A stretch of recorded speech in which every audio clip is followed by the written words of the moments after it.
that's really how we make our city better. So thank you all from the bottom of my heart for being here. My name is Alexandra Quiros. I am the 3rd District, or 3rd Community Action Center manager. I'm joined here by my organizer, Sasha Blackwell. We are so happy to host you here. And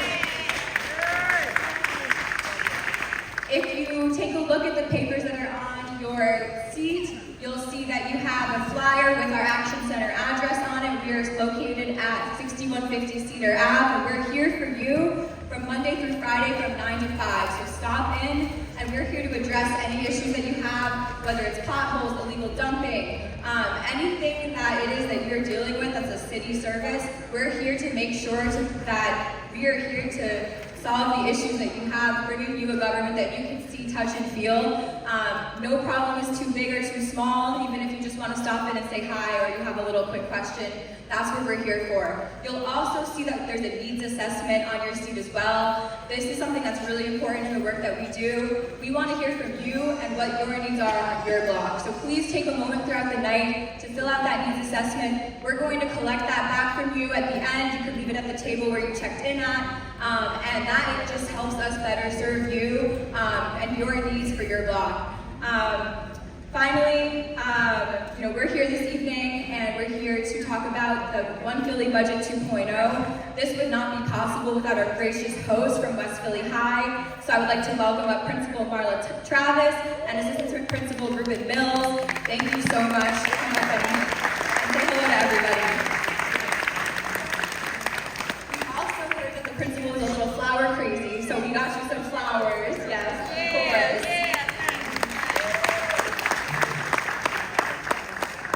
Good evening, everyone. I say good evening. Now, we've been up since 5 o'clock this morning. We hosted 2 graduations. We're exhausted, but we're here tonight. Welcome.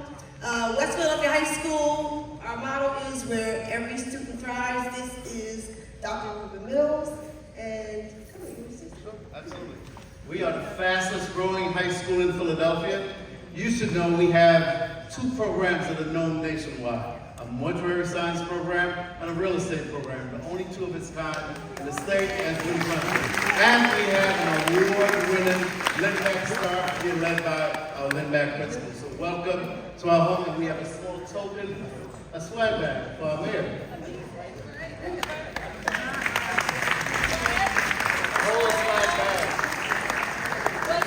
All West Philly stuff. I'm West Philly ready, y'all.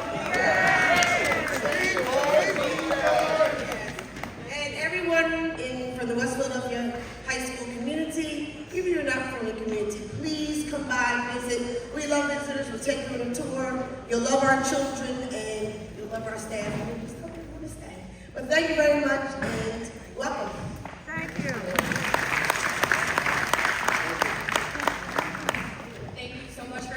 Once again. So without further ado, I know we're getting off to a little bit of a late start. It is my pleasure to introduce to you your mayor, the Honorable Sherelle L. Parker.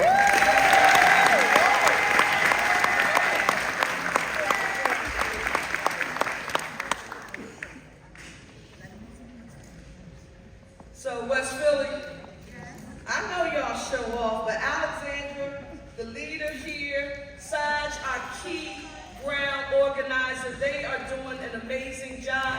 And cream always rises to the top because when you look at the turnout here on today, the structure, the organization, I'm a meticulous planner. I like T's crossed and I's dotted. And they didn't disappoint today. Give them a huge round of applause.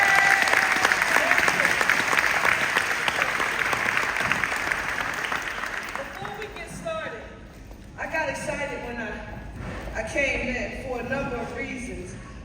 First, Principal Travis, can you just come out here, you and Assistant Principal Mills, come on out here just for a second again. West Philly, this affirms to you that Philadelphia is 6 degrees of separation. We're a big city, but I'm telling you, it has a small town feel. I come in, I'm introduced to the principal for the first time. This is the first time I've ever been in this amazing state-of-the-art school. Give the new school, give the school district a round of applause. But I'm shocked when I hear principal. For those of you who know what that means she is the cream of the crop right here. But Travis, I said, I know that last name.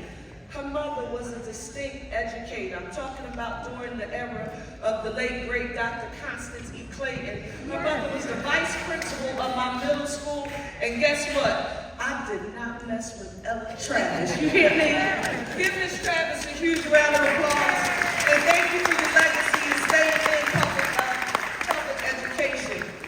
There are some people who I want to recognize before we get started. And this is extremely important because none of us can do this work that we do alone, and I want them to just come up for a second so that you will see who they are. Pete Wilson, come on up here with me. If Greg Benjamin is here, Greg, you come on up. Ryan Waters, Janie Blackwell, Imam Nuruddin, and Yuma from Kilimanjaro. Now, Yuma, you can tell them. While this may be my first time, formally and officially, here at West Philadelphia High, you're going to learn a secret about your mayor. Everybody's saying, Sherelle, you've been eating good lately, huh?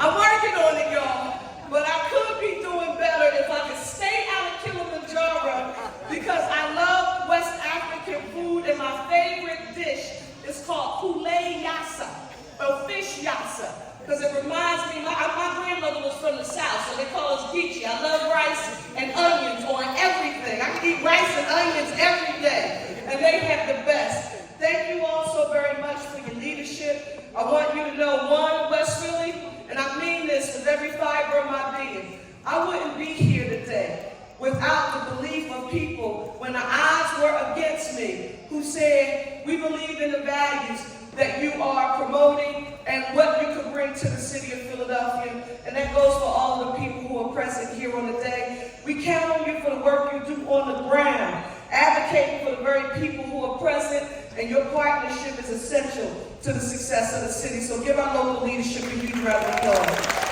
Thank you all so much. Now, Saj, I'm gonna try it for the first time. Help me, Saj. See if we can do it. Is it on the right way? All right, I'm trying, y'all. West Philly, the mayor has on a fan. This is not about vanity. This is an essential tool. The mayor is 53 years old, and she needs a fan sometimes, and she's not embarrassed by it. Are y'all all right with that? Okay, let me just start by saying I am proud to be your mayor of the city of Philadelphia, and we host these budget briefings and town hall meetings on an annual basis. This is my second one. This is my second budget, but I've been hosting meetings like this, Ryan Waters, wherever you are, since we were members of the Pennsylvania House of Representatives. This is when I started hosting these meetings, and I'll tell you why. I remember the first time I was there, this had to be the spring of 2006, and the governor introduced his budget, and at that time our spend was about $33 billion. And I remember saying, wow, that's huge. Well, how do we communicate this to the people we represent? Because each neighborhood has a respective district. And people said, I can remember it like it was yesterday, folks in the neighborhood don't want to hear about the details associated with the budget. And I remember thinking to myself, not my people. My people want to know how their tax dollars are being spent. They want to know the ins and outs about what the revenue looks like. They want to know where we generate the revenue from to run the Commonwealth of Pennsylvania. And quite frankly, I've always prided myself on making sure I never let anybody else deliver my message and that I communicate directly with my people. So we're going to start today by going through the profile of this district. But while we're here, and where are you? Come on over here. I like free. I walked in, I said, what are you doing over there? And I'm always trying to get a t-shirt, right? I said, what are you doing? I said, well, how much do these t-shirts cost? What do they say, Brahim? They say every block, every voice. They say what? Every block, every voice. So everyone who is present here you will get, first come, first served basis, you will get a copy of this Every Block, Every Voice shirt before you leave here today. Thank you, Raheem. I just wanted people to know that you were there. So see him in the back at his table. And that's courtesy of council member Chairman Omar Sabir from our city commissioner's office. Give Chairman a huge round of applause.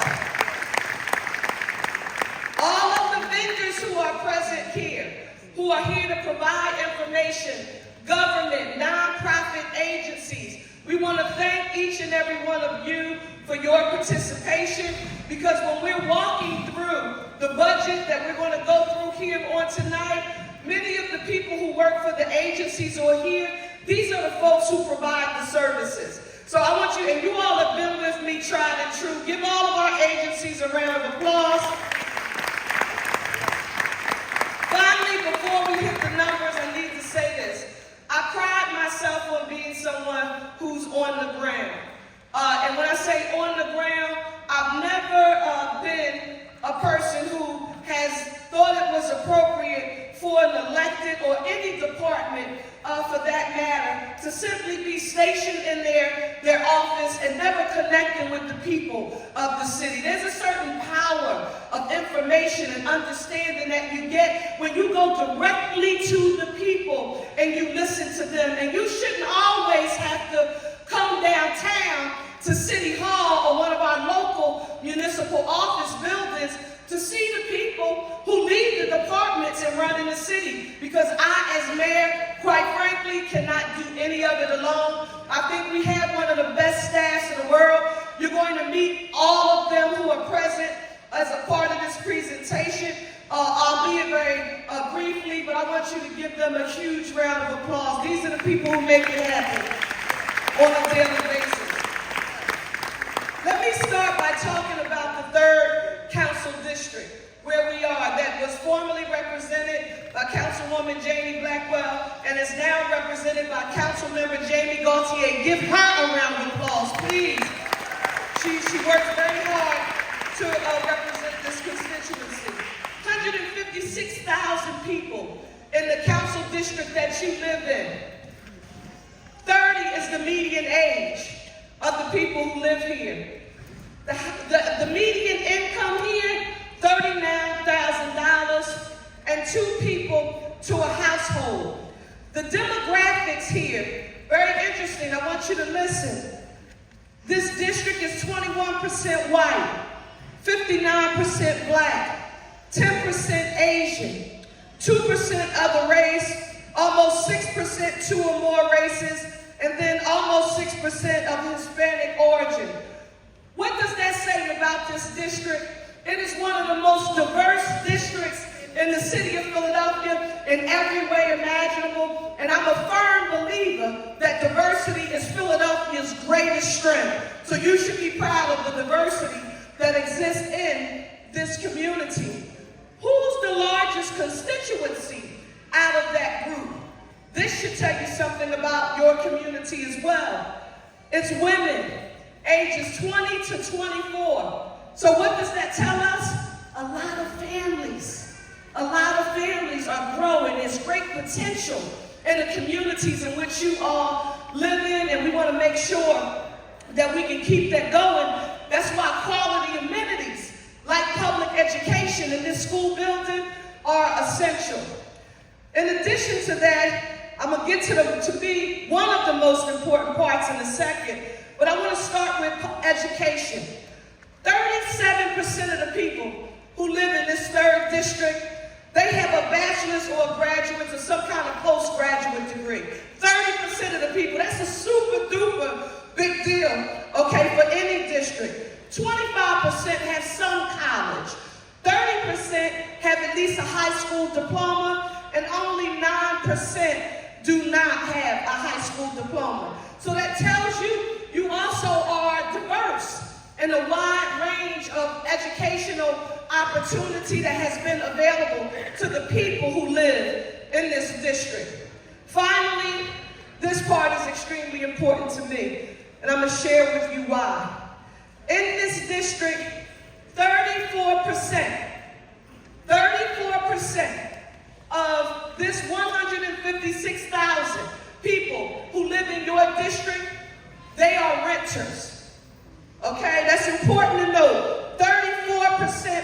renters. 66% of the people who live in the 3rd district are homeowners. That makes you have one of the highest rates of home ownership in neighborhoods across the city of Philadelphia. Give home ownership a huge round of applause. That is a demographic shift. It's something that I want you to know. Why does that become extremely important to me? As we walk through the details here on the day, if this is the first time you have ever been to a meeting, a community meeting that I have hosted, raise your hand if this is your first time. Okay, oh, this is good stuff. Let me just tell you why that home ownership number is extremely important to me. I was born to a single teenage mother, and I was raised by my grandparents. My grandparents migrated from the South, a place called Accomack County, Virginia, and my grandmother came from a place called Manning, South Carolina. They meet and marry in North Philadelphia, Councilwoman Blackwell, Richard Allen Holmes at 12th and Poplar. When my mother, their daughter, single teenage daughter, got pregnant with me, that is when they moved for the first time into a home that they would eventually own uptown on a 1900 block of Penfield Street. Now, when I describe my house to people that I grew up in, they can tell that I have a great deal of pride when describing the house. And everybody's like, well, this must have been a big house. And I tell people, no, we had a living room, a dining room and a kitchen, and a basement. We had 3 bedrooms upstairs, 1 bathroom in the hallway. We had a porch, the steps. We had a driveway and a garage. But you would have thought that my grandmother lived in a mansion in Beverly Hills. And why would I say that? Because she did everything that she could to protect the value of her bricks. How did you know that my grandmother cared about her house? We swept outside. And she was a little crazy because she talked, and you all better not laugh at me, but I said, I don't know where that comes from because I will never do anything like this. My grandmother used to literally, you all know what a domestic worker is? Okay, I looked at somebody's resume today. They are called environmental technicians. When my grandmother and my Aunt Vi, Mary, the matriarchs of my family did it, they went to the homes of wealthy people, and they did that. They left an envelope with cash in it on the table, and that's how my grandmother and the other matriarchs in my family would help to take care of their households. But I knew my grandmother cared about our house when I saw her do something that was very strange. I actually said, who would do this? Nobody in their right mind would do this. But my grandmother would scrub steps.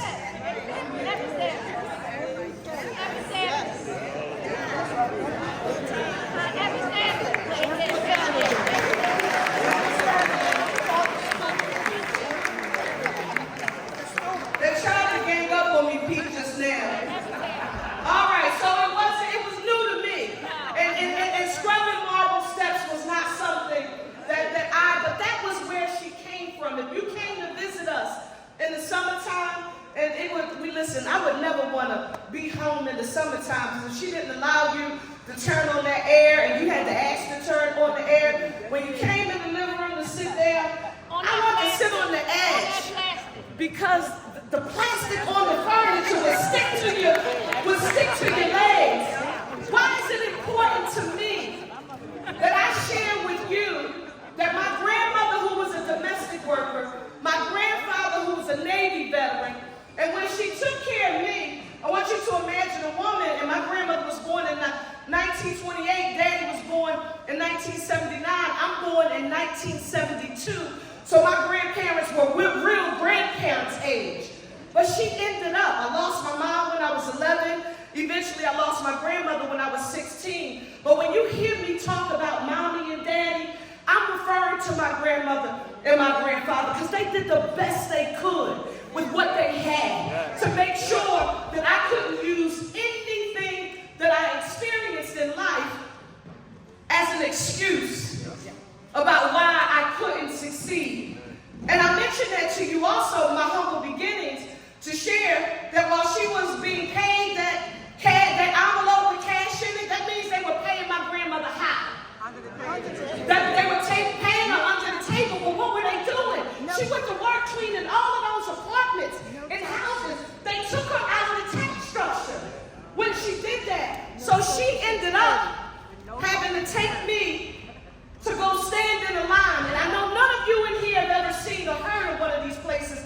because they don't exist anymore. But in my neighborhood in Cheltenham and Ogans Avenue, across the street from Gimbel's, it was called a 327. And I would go with my grandmother there. I hated how she would feel, that her energy would always feel like it was zapped. That's why I'm crazy about constituent services and how people talk to you on the phone when you call them for help. We would leave there, her morale would seem to be down. But why were we going? We were going to pick up cash assistance and food stamps. And I tell people we weren't going to pick up a cash plastic card like a credit card. We were going to pick up colored money and books. Purple 20s, green 10s, and brown dollars. That's what we were going to pick up. Why do I, first generation college graduate, first generation Ivy League graduate, why do I share that with you as my constituents? As some people say, well, you're the mayor, you don't have to talk about that kind of stuff with people. If I don't share with you who I am, you don't understand why what we're about to walk through with this budget, it's not just what we're doing as a job, it's personal to me. I'm a teach me how to fish kind of girl. Don't give me anything. Give me access to the opportunity to own, to take care of myself, and to be self-sufficient so I don't have to depend on anybody else to take care of me. And that's what the budget that you're going to see today as we walk through the plan, everything that you're going to hear, it's about putting people on a path to self-sufficiency. Are you all still with me? Yes. All right, let's get to the budget. Sherelle, you got here. You just brought up all of those people to talk about them helping you get here. What was your vision? I said, Philly, no matter your race, class, socioeconomic status, or your zip code, I won't change my message if I'm in the greater Northeast with a white constituency. I tell Frank DeChico, if I was an old Irish Italian South Philly, the message was going to stay the same. If I was with Curtis Jones and Vincent Hughes here in West Philadelphia, in North Philadelphia, or Uptown, my message was consistent. If you give me a chance to lead, I'm going to work to make Philadelphia the safest, cleanest, greenest big city in the nation with access to economic opportunity for all. And because I've been working in government and politics for so long, Councilmember Blackwell, I don't believe a whole lot about what people say. I've been in government for a long time. I'm a James Baldwin kind of girl. I can't believe what you say because I see what you do. So I listen to people speak, but I watch the outputs about what they deliver for the people and what they serve, who they serve. What did we do as it relates to public safety? You know the stats, we're not claiming victory, can't take our foot off the gas, a lot of work to do, but the data doesn't lie. Homicides are down 37%. This is last year's data we're giving you. Down 36% with shootings, over 200 police officers proactively engaged in community policing, walking a beat and riding a bike. Why is this essential that I share this with you? Because I caught a whole lot of hell from people telling me that I didn't have a right to advocate for proactive community policing in neighborhoods across the city of Philadelphia. And I said, I don't agree with that perspective, because I think we can expect zero tolerance for any misuse or abuse of authority from our law enforcement officials. After all, they are sworn to protect and serve us, but I can have criminal justice reform at the same time. And the two are not mutually exclusive. And I should also expect to have an officer get to know me and the community that they represent. And I should get to know them without my having to call 911. What about walking the commercial quarter, being at the library, stopping in the school, checking with the small business to make sure that they're all right, signing a log so that people in the neighborhood can get a chance to get to know the police who are there. That was something that we promoted, and it was not a popular thing to do, but I believed it in my core, because every neighborhood that I went to said public safety was extremely important. It has been and will continue to be my #1 priority. Clean and green. You are going to hear from the master of the plan. That's Director Carlton Williams. I can't go anywhere in the city of without someone telling me, Sherelle, we can see it.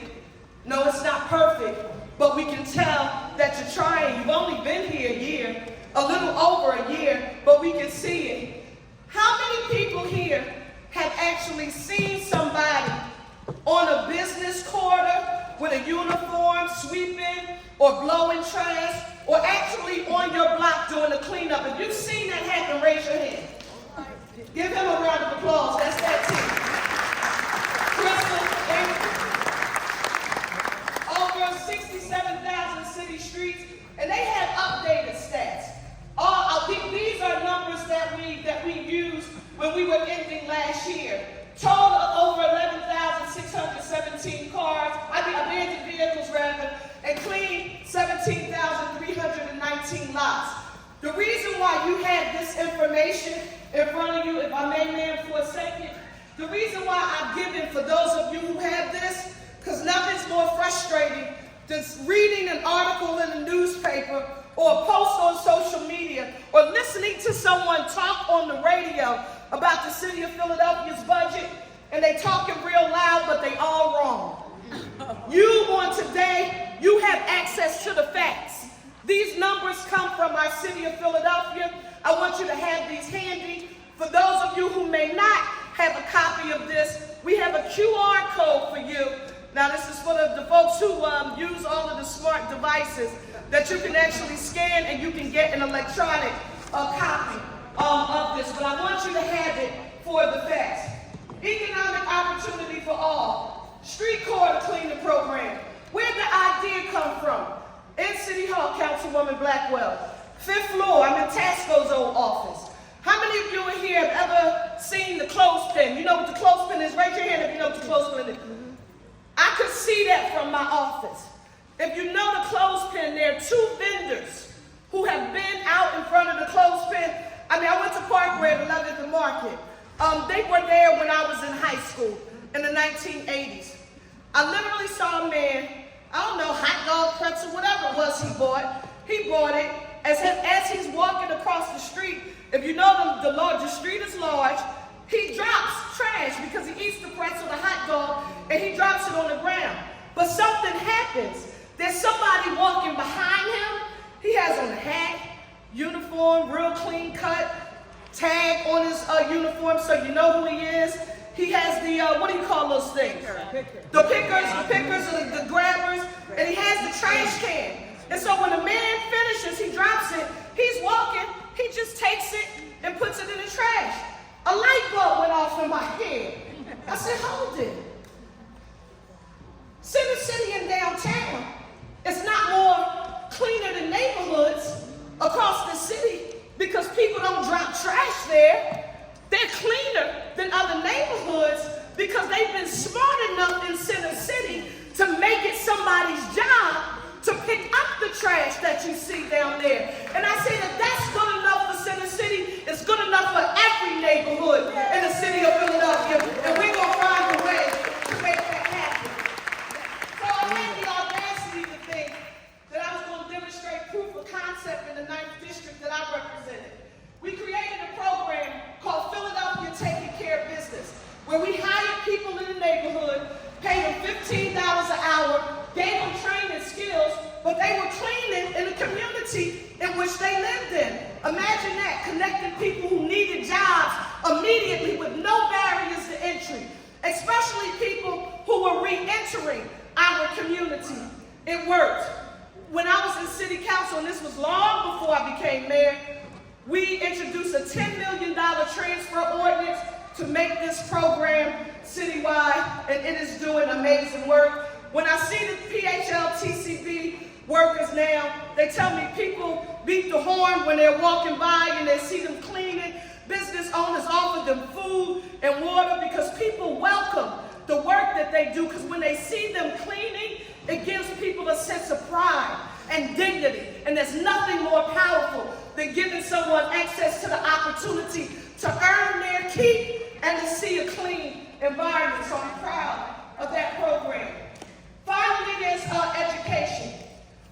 I went through public schools under Dr. Constance E. Clayton, and there is nothing more powerful than when you get access to a teacher who is committed, a group of professionals in the school who make sure that you have high quality programming. That is why we introduced extended day, extended year, pre and after school programs, and we offered over 7,000 slots in my first year to help our young people and even the parents get access to this training. Why does that become important? I don't care if our children are in traditional public or if they're in charters. And this became really clear to me. I don't know if we were a month in or 2 months in. Some of you may remember we unfortunately had a mass shooting at two different schools. One was a traditional public and one was a charter. And I went to each of those schools to meet with the students and the parents, one charter and one traditional public. And what did I learn? It didn't matter that one was a traditional public or one was a charter. They were our kids, all of them who were there. So this program, we included both. We made sure we funded that last year, increasing the millage, the portion of our property taxes that go to the school district. We created up to $24 million a year, and we're almost going to double that number. So I'm really excited about it. So everything that we've introduced for this year, it builds on all of this. This is what we did the first year, and I'm really proud of this. Next slide. Here, this just works through what we've introduced: $6.7 million budget, $3.7 million in new targeted investments. Agenda stays the same. It doesn't change. Housing, workforce, and when you say housing, you know, we're going to give you a snapshot today, but with the stats that I just told you about this district, and even the block that I grew up on, a lot of our houses were built in the 50s and the 60s. So guess what? We have an old housing stock in the city of Philadelphia. I don't mean any harm to anybody who's here. Let me tell you something.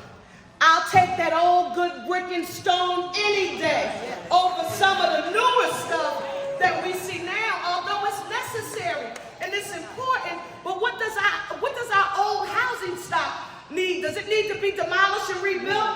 No. It needs to be preserved and modernized, especially in this district where you have such a high rate of home ownership. So we focus on that. We have tax reform. Let me say this to you. When we get to that chart and you see how much of the revenue that we use to run the city of Philadelphia and the percentage of it that comes from business taxes, you all will see and know why. If you ever hear anybody who's elected to public office who tells you we shouldn't be concerned with the amount of businesses doing business in the city of Philadelphia, aside from them being job creators, business drives our economy here in the city of Philadelphia. 68% of the general fund revenue that we use to keep the city of Philadelphia going, it comes from business taxes. So I know we talk sometimes, and we hear some people talk about the fact that, well, we shouldn't be concerned about business. I am always as your mayor. And again, I don't care where I am. They are job creators, so we can train people and give them access to opportunities to be able to take care of themselves, and they are the contributors to our tax base that help to keep our city going. Wellness ecosystem, we're trying to build something that doesn't exist. They'll go into it. Focus on long-term care, treatment, and housing. If you know anything about addiction, you know that people, places, and things impact people who are in addiction.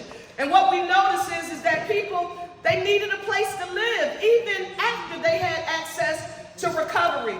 We've done that. They'll talk about that in more detail in a few minutes, but that's the focus.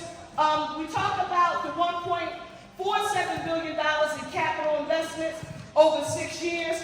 Capital investments, unlike operations, where we pay for salaries and people, the capital investments are what we would use to build this building. Those are the investments that we make into the city's infrastructure.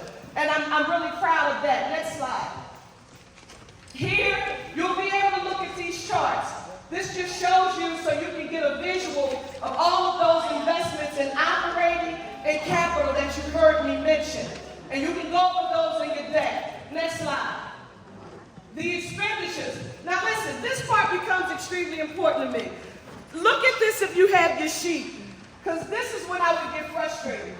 Sometimes I would hear people, I don't care if you're talking about federal government, state government, local government, I would hear people talk about the city's budget, and they would say, well, you know, we have X amount of class 100 spending and class 200 and I would say, why are you talking about this class spending in front of our constituents as if all of them work for the city of Philadelphia and they know what these different classes of spending mean? If you're going to share it with them, give them access to the information so that they will know. Don't try to use a language that if you don't work for city government and in finance, that you just don't know. Let the people understand. So you have the code or the legend in your handout. Whenever you hear somebody talk about class 100, they're talking about people. Class 100 is personal services. That's how much we pay our people. That's their salaries, their pensions, and other benefits there. That's extremely important. Class 200, that's the purchase of services. Some people get really shocked when they learn that the city of Philadelphia doesn't provide all of the services that it offers. You know why? We contract with other people and companies to provide those services for us, and that's what Class 200 is. So when you walk through all of the classes, you have access to that information. But now when you're talking to somebody, especially somebody who works in local government, and they start talking about the classes of spending, you can just say, hold this, slow down. Like, at least I do know what you're talking about because somebody took the time to give me access to the information so I will know. So make sure you share that, especially my block captains and community organizations. Share that with your people. Next slide. Here, this is our proposed revenues. $6.3 billion in total. Here, you'll see 72% come from taxes. Now that's the orange. Remember, 72% come from taxes. Why are you pointing this out? The first time I can remember going over the data, when I became a member of council, I used to work with Marion Tasco, Augusta Clark. Those were my mentors who trained me. But when I left Harrisburg and came back to the city, you will automatically think when you see taxes represent 72% of the revenue we use to pay for our services here in the city, I would immediately have thought that that came from our property taxes. I was shocked. Go to the next slide. Listen, $5.3 billion of the revenue that we use to run the city of Philadelphia, 68% of that comes from business taxes. You see wage and net profits, 39% in orange. You'll see the Piper count there at 15. You'll see Burke right there. Listen, that's over 68%. So the next time you're talking to someone and you hear them say, the mayor is just so concerned about attracting new businesses to come to the city of Philadelphia. She's always talking about how do we get more businesses. Say, if you understood that 68% of the revenue that we use to keep the city of Philadelphia going came from business taxes, now you understand why attracting businesses to be here and creating an environment that they can compete in. Now you understand why. We talk about realty transfer tax. That's at 7.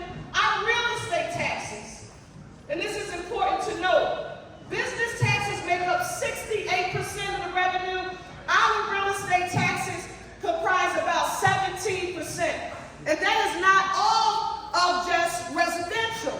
I want us to think about commercial property taxes and industrial property taxes. The property taxes that we pay for our houses, that's residential. So you add that up, and that is 17% of our budget.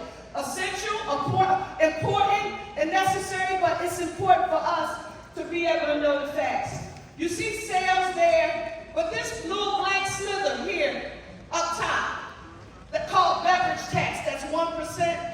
I always have to just stay there for a moment, because I remember Councilwoman Blackwell when former Mayor Jim Kenney talked about rebuild, the importance of us having money to rebuild our parks, our rec centers, and our libraries. You can't have a program if you don't propose a way to pay for it. And when they said, how you pay for it, he said, we'll enact a beverage tax. And we said, okay, we'll do it. I can remember when we enacted it, I remember people coming into the council saying that neighborhood-based small businesses were going to close. And we didn't want those businesses to close, so we couldn't have a beverage tax. But we had no other way to ensure that there was a steady stream of income that we could invest in making capital improvements to our parks, rec centers, and libraries. Think about where I grew up at. Cheltenham Avenue was the dividing line between the Philadelphia side and the Cheltenham or Montgomery County side. We should not, as children, have had to go over to the Montgomery County side, the Cheltenham Township side, to play on their playground because ours weren't sufficient. My playground was the Simons Recreation Center playground with my little league, the Oak Lane Wildcats, where I was a cheerleader, ran track for the Philadelphia Flames. We needed to have our own assets. Problem with this is they told us that it was going to fund the entire city of Philadelphia. If anybody ever mentions this to you on today, one, tell them this. Stop thinking about people who live in our neighborhoods as only consumers. In many of those neighborhoods, when you talk about those corner stores in particular, when I grew up, the people who lived in my neighborhood owned those corner stores. And there were apartments over top of them. They either lived over top of the apartments or they rented the apartments out to somebody else. But that revenue, that ownership, that equity, that generational wealth, it was owned by the people who lived in that community. So we weren't just the consumers of the store. The people who lived in my neighborhood owned. So now we have to make sure that we are focused on both improving those assets, but also making sure that we create access to economic opportunities so that people can own and we can give them the ability to earn generational wealth. Are you all still with me right now? Okay, next slide. Now Sabrina is going to come up and she's going to talk to you about fiscal context. We're going to hear about tax reform, housing, public safety, wellness ecosystem, clean and green, workforce. 2026 is coming, y'all, and we are excited about that along with education. We have the best financial office department in the city of Philadelphia, led by Rob DeBoe and the budget director, Sabrina Maynard. That's why our credit rating is going through the roof. If you look at, for those of you who read, there's a publication called Pensions and Investments, P&I. And Rob and Sabrina, I don't know if you thought I read it or not, but there was just an article, and they were talking about Philadelphia for the first time since 2021 has finally took general obligation bonds to the bond market. And we received such an incredible response from the market because they talked about how we had invested in our municipal pension system, stabilized our finances, and it showed that the city of Philadelphia is on sound fiscal footing and that we're moving in the right direction. So give them a huge round of applause. Thank you, Rob. Thank you. Thank you all for being here. I want to say I'm unique in that I'm a finance director who has a mayor who reads pensions and investments, so I'm very lucky. So I'm going to talk about a couple of things today. First, I'm going to talk about the fiscal context in which we're making all the investments we talk about later today. So with that, go to the next slide. I think the one word that summarizes where we are is uncertainty. And that's not really because of things locally, that's because of things that are going on with the national economy and the national government. We're at a time where there's still inflation that's higher than where the Federal Reserve wants it to be, the job market seems slow, and where no one's exactly sure what the federal government's going to do. That makes it very hard for businesses to plan. On top of that, it's still happening at a time where during the pandemic, we got some federal relief money that replaced a lot of the money we lost. That gave us a little bit of a cushion over time. That money's gone. So we're facing all this uncertainty at a time when our cushion is kind of going away. We're also looking at what the impact on our local workforce will be of what's going on at the federal level. We have a significant portion of our taxes come from education, facilities, medical facilities, government. In fact, $1 billion of our wage tax comes from just those three areas. So to the extent that there are changes at the federal level that affect those types of entities, we could see a hit to our wage tax, which, as we talked about, is our biggest tax. In addition to those things that are hitting us now, we have some long-term challenges. We are a relatively poor city. Of the top 10 cities, we have the highest poverty rate. That means that we have a high demand for services, and at the same time, we have a weaker tax base than some of our other cities. And that is compounded by the fact that we're also a county. A lot of other big cities are in a larger county, and they can share some of their costs with those counties. With that said, the next slide, we have done a lot of planning to get ourselves in as good a fiscal position as we can be, as the mayor was describing. We have built up our fund balance, which is essentially what we have left at the end of the year after we spend all our money. We have also built up a budget stabilization reserve fund, which most people would know as a rainy day fund. And we have put aside a reserve for federal funding of about $95 million. I should put that in some context. In the last full fiscal year, we got about $2 billion from the federal government. We know we can't replace all that. We wanted to put something aside just to help give us a little leeway if federal cuts started to hit us. That fund balance that I talked about, we want that to be about 6 to 8% of our revenues. That way we know we have a little cushion for when things go wrong, and things always go wrong. I'm going to show in a little bit that that's different from what our industry standard is, and I'll explain why we're different. The other thing that we have been doing is reforming our pension system. This provides income security for our employees when they retire, and that is really important to us. As recently as 10 years ago, that fund only had about 44% of liabilities. We could only pay about 44% of our liabilities. So less than half of what we owed, we had. Our actuary, the outside consultant that helps us with our pension fund, now projects that within the next decade, we'll be 100% funded. We'll have all the assets we need. We're really proud of that.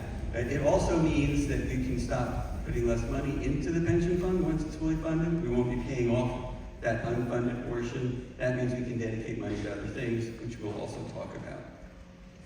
The next slide looks at our fund balances, and there are people who like to see things in tables, like to see them in graphs, because we're numbers people who like tables, but I realize that this is going to be really hard for you to see, so we'll go right to the graph and show you what that looks like. So there are three things on this slide. One is bars that show where our reserves are. And then there are two lines. That bottom line is what our target is for where our fund balance should be. And you'll see that we hit that target every year. Some years it's close, but we hit it every year. The top line. We don't have that, I can't see. You can see. Right, that's why I went to this page. So you're missing pages? Yes. Got it. Let's see whether we can find a full deck for people, because it looks like some people didn't get the full deck.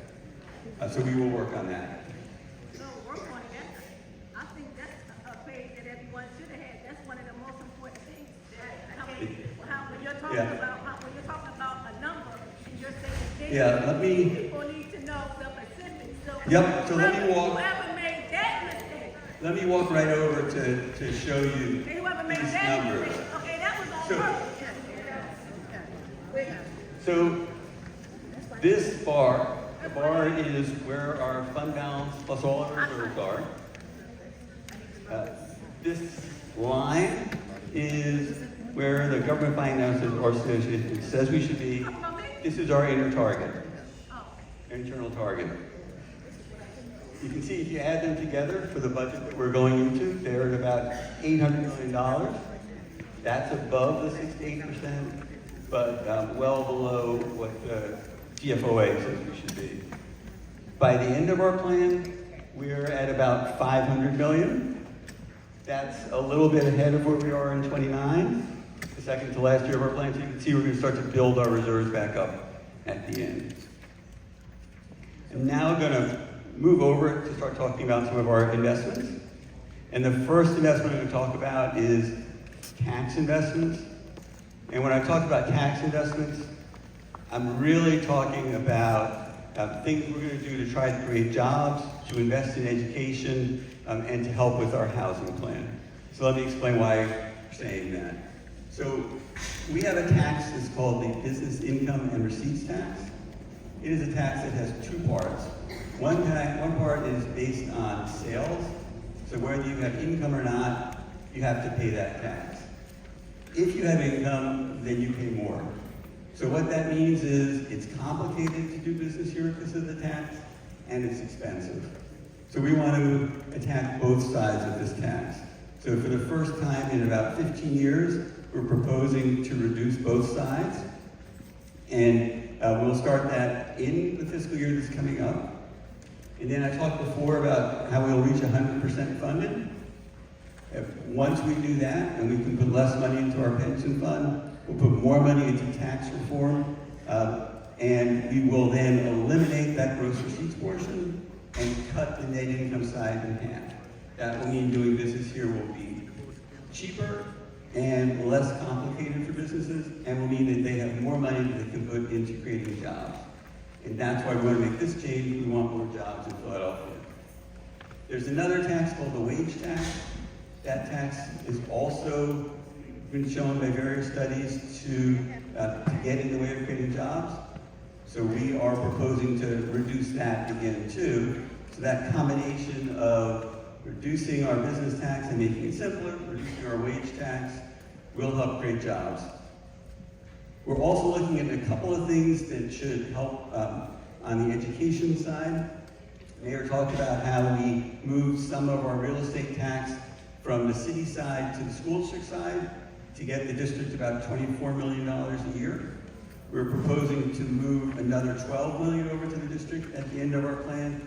That total will be $36 million then, the 24 plus the 12. And we're proposing to increase the meter rate, market meter rate, but only in Center City. That should generate about $4 million a year. So those three things together should add about $40 million a year for the school district. There are also a few things we're going to do in relation to the housing plan. And when I'm done, I'm going to flip it over to Angela Brooks, who will give you a lot more detail on that plan. There's a tax called the Construction Impact Tax. It's a tax that has never generated a lot of money, but it has gotten in the way of development. So we are proposing to modify that tax so that it would no longer apply to affordable housing projects, and we think that will help encourage the development of affordable housing. For the real estate transfer tax, as the mayor said, when you have a new program, you have to pay for it. We are proposing a small increase that will generate revenue to help pay for the debt service on our bonds that we will issue for the program that Angela's going to describe.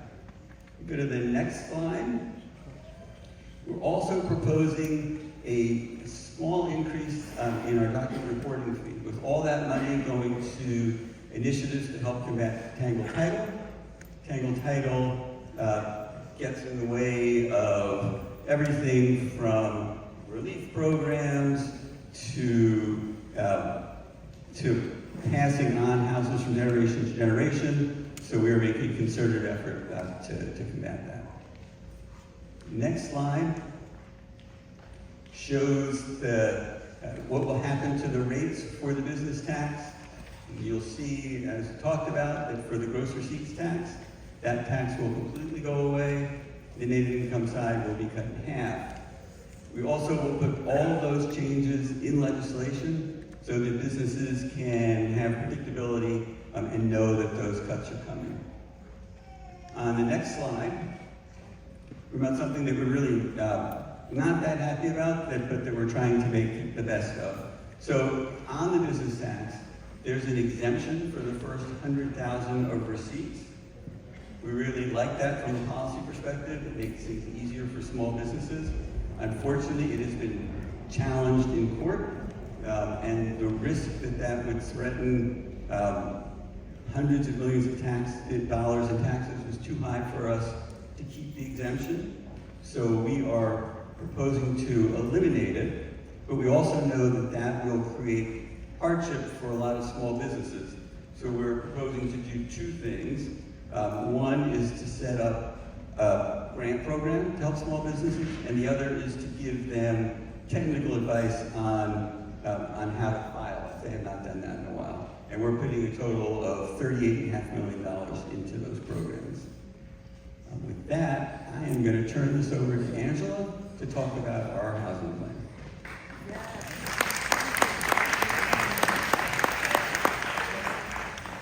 Good evening. Okay, let's try a little better. Prove you're awake. Good evening. Good evening. Thank you. I am excited to talk to you about our Housing Opportunities Made Easy plan for our home initiative. And this is our ambitious goal to preserve or produce 30,000 housing units over the next 4 years. Our mayor thinks big and she thinks bold, and this is an ambitious, exciting plan that we will hear a little bit more about. It's a comprehensive $2 billion investment, and we recognize that housing really is a foundation for all of the other things that my colleagues will talk to you about this evening. We are going to make affordable, attainable, quality, both safe rental and home ownership opportunities to all Philadelphians, all income levels throughout the entire city. Next slide. So this slide talks about the 5 kind of focus areas for our plan. The first one is production. So we are going to develop diverse housing options in all neighborhoods. So what that means is we want to be able to house you from the womb to the tomb. And so we're going to be looking at what that can look like in every community and working with neighborhood partners and CDCs in every area to figure that out for each district. Preservation, as the mayor mentioned, we know we have an aging housing stock. And we know that the most affordable home is the one you already live in. So we're going to make sure we are providing funds for programs that help you age in place and help you work on facade repairs and all of the things that really make your home a home and allow you to be in that. And stabilization, we want to be proactive. We want to prevent homelessness. We're going to do that through rental assistance and eviction prevention. Incentives, we really want to incentivize home ownership to build community wealth. As you heard the mayor talk about, it really changes the trajectory of our residents. We want to ensure that everyone has the opportunity to get a piece of the American dream. And work better. We want to provide exceptional community customer service to all of our residents. So we're looking at how can we make our government work more efficiently? What can we do better to get out of the way to really increase the ability to bring housing units online? And so since this is the budget town hall, I'm going to turn it over to my colleague Jesse Lawrence, our Director of Planning, who's going to talk about how we're going to pay for this plan. Thank you, Angela. Good evening, everybody. Good evening. So I'm going to talk again, as Angela said, about how we're going to pay for this. And it's a combination of $2 billion in different sources. The first source is the $800 million bond issuance that's issued by the city of Philadelphia, and that will come in 2 separate tranches, each $400 million. And I want to be clear about the fact that this particular bond is the largest investment in housing that this city has ever seen. So if you heard about the Neighborhood Preservation Initiative in 2021 or the Neighborhood Transformation Initiative in 2001, if you look at those numbers in 2025 dollars, it does not amount up to what we are investing in housing today. In addition to the bond, the overall investment includes some entitlements that we already have access to along the lines of federal, state, and local funds. That includes things you might have heard of, such as the CDBG, Community Development Block Grant, tax credit projects as well, Housing Trust Fund, and all of that supports affordable housing programs that we have access to. We're also tapping into the city's general fund. Rob talked in detail about that. And that'll support homelessness programs, housing services, and even land management, specifically as it pertains to the city's public home land.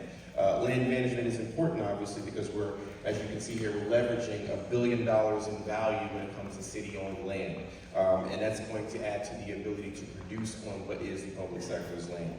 And finally, in terms of funding, one key source that we expect to add to that $2 billion is private capital. We're actively engaging in conversation for investment with very prominent financial institutions, as well as developers and even the philanthropic community as well. Next slide. What this slide shows is what the plan's about in terms of programs, right? So folks, when you look at this plan, it's not just new programs that'll be introduced, it's also some programs that we know and love, programs that have provided a lot of success and access to relief here, a lot of city housing related programs that we know specifically. And even better, we're proposing expansion to certain programs here specifically to scale them up, but also to increase eligibility, access, and guidelines that extend across multiple income levels. So when you think about BSRP, Basic Systems Repair, Restore, Repair, Renew, and even Tangle Title, all of these have proven track records of success here in the city of Philadelphia in preserving homes. The most popular of that is BSRP, and BSRP has this income limit right where your average Philadelphian household is. So think about what you're making as an average Philadelphian, and think about the fact that you may or may not have access to some of these programs that are providing relief. Think about those who are on fixed incomes and still somehow somewhere over that particular limit. So, you know, if you make just a penny or a nickel over that average, you're ineligible for that program. And that's why you see enhancements. That's why you see BSRP Plus here. That's an enhancement to the program. Because what we do is we propose to open that up to higher income levels, particularly those who have access to some of the programs that you see here, but also just kind of providing that gap in middle support for other programs on this particular side. And then again, as the mayor provided, homeownership remains a big thing to the administration. It's an important goal as we look to expand particular programs such as Philly First Home and Turn the Key, which have given many the access to first-time home buying opportunities with down payment assistance and even some buy down on some mortgages to make brand new homes even more affordable and accessible. And one thing I do want to note is that we're looking to pilot our own One Philly mortgage program. So that'll be a program that'll give you access to lower interest rates, lower than what you're seeing nowadays, without private mortgage insurance that'll reduce your monthly payment and ultimately aim toward boosting home ownership throughout the city of Philadelphia. And outside of the actual production and preservation, we want to roll out facade improvement programs as well. Things like curbside appeal that add to the neighborhood's improvement, revitalization, so that'll complement some of that corridor attention we're doing, looking at the off streets as well. And then finally, as we expand preservation and home ownership opportunities, the funding from home will maintain and scale up programs, again, that are already national models throughout the country.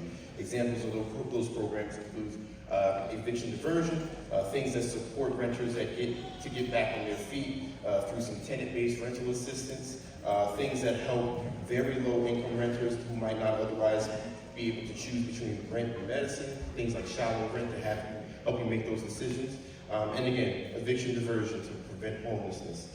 So that's the array of programs, just a tidbit of it all. I encourage you to visit our website and look at the plans to read about the plan in depth. And with that said, I'll turn it over to Shonda, who will talk about public safety.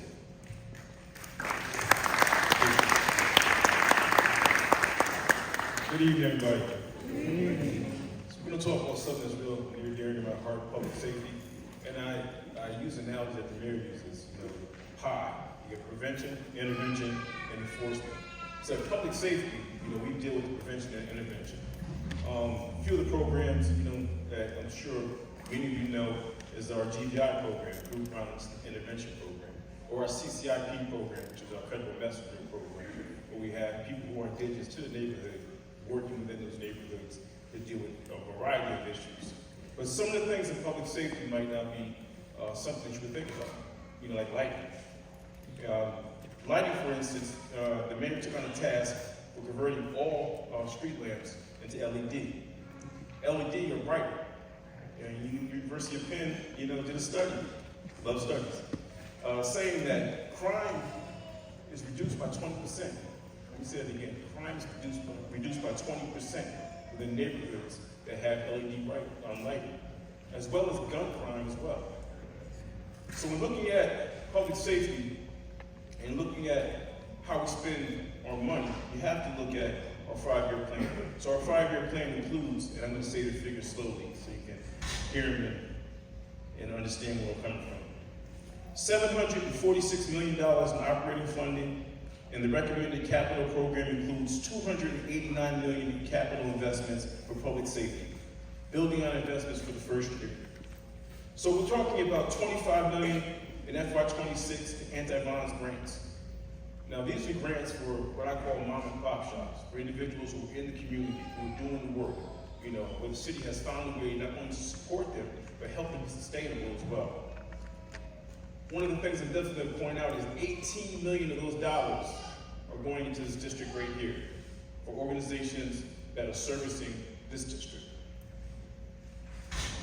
5 million in FY26 and 30 million through FY31 for the 2 Vision Zero lines in the capital budget, plus $5 million of concrete barriers for Spruce and Pine Streets, and a new stripping line in the streets department, which is very important. But one of the things I wanted to point out before I hand it to PPD is that we're giving $8 million in capital investments over 6 years for the redevelopment of the Fire Academy, which will enable the city to onboard more firefighters. Can I get a round of applause, please?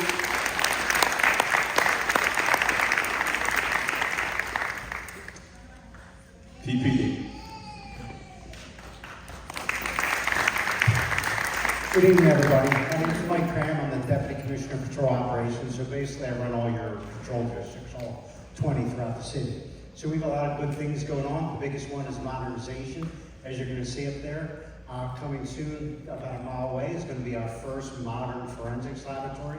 It's an investment of about $67 million. That'll be for 41st to market. So if you're a fan of TV police shows where they do that cool forensic stuff like CIS, NCIS, a lot of those lab and tech type work, we are for the first time going to actually have a real laboratory and tech hub. So that's coming over. It's been a long time running, but they're already doing great things in really confined spaces. So we're really excited about that. Plus, he brings some community programs with like Explorers for kids that are interested in STEM. So that'll come with the forensic director too, which I think is really cool. On the modernization, the majority of officers have body cameras. They're on their next generation. They can do really cool stuff. That's my AI technology that we're exploring with. And all the officers that didn't have them, they will soon have them. We've also are finishing up installing cameras in all the cars. And those cars have tag reader capability. So we are we've always had some of the best street cops in America. Now we're going to give them the technology they need to even solve even more crimes. So that's coming with the body cameras. We're also expanding to the prisons. Our brothers and sisters in the corrections department will be wearing body cameras for their intake. And we'll be doing the same in our cell blocks and our detention centers for the police department. And that will tie in with all the other technology. The body cameras are tied into automatic activations. We'll know where all the officers are. So it's really good. Everything's going to our modernization program. But the big piece right there is that forensic laboratory that'll be about a mile away from here. So thank you.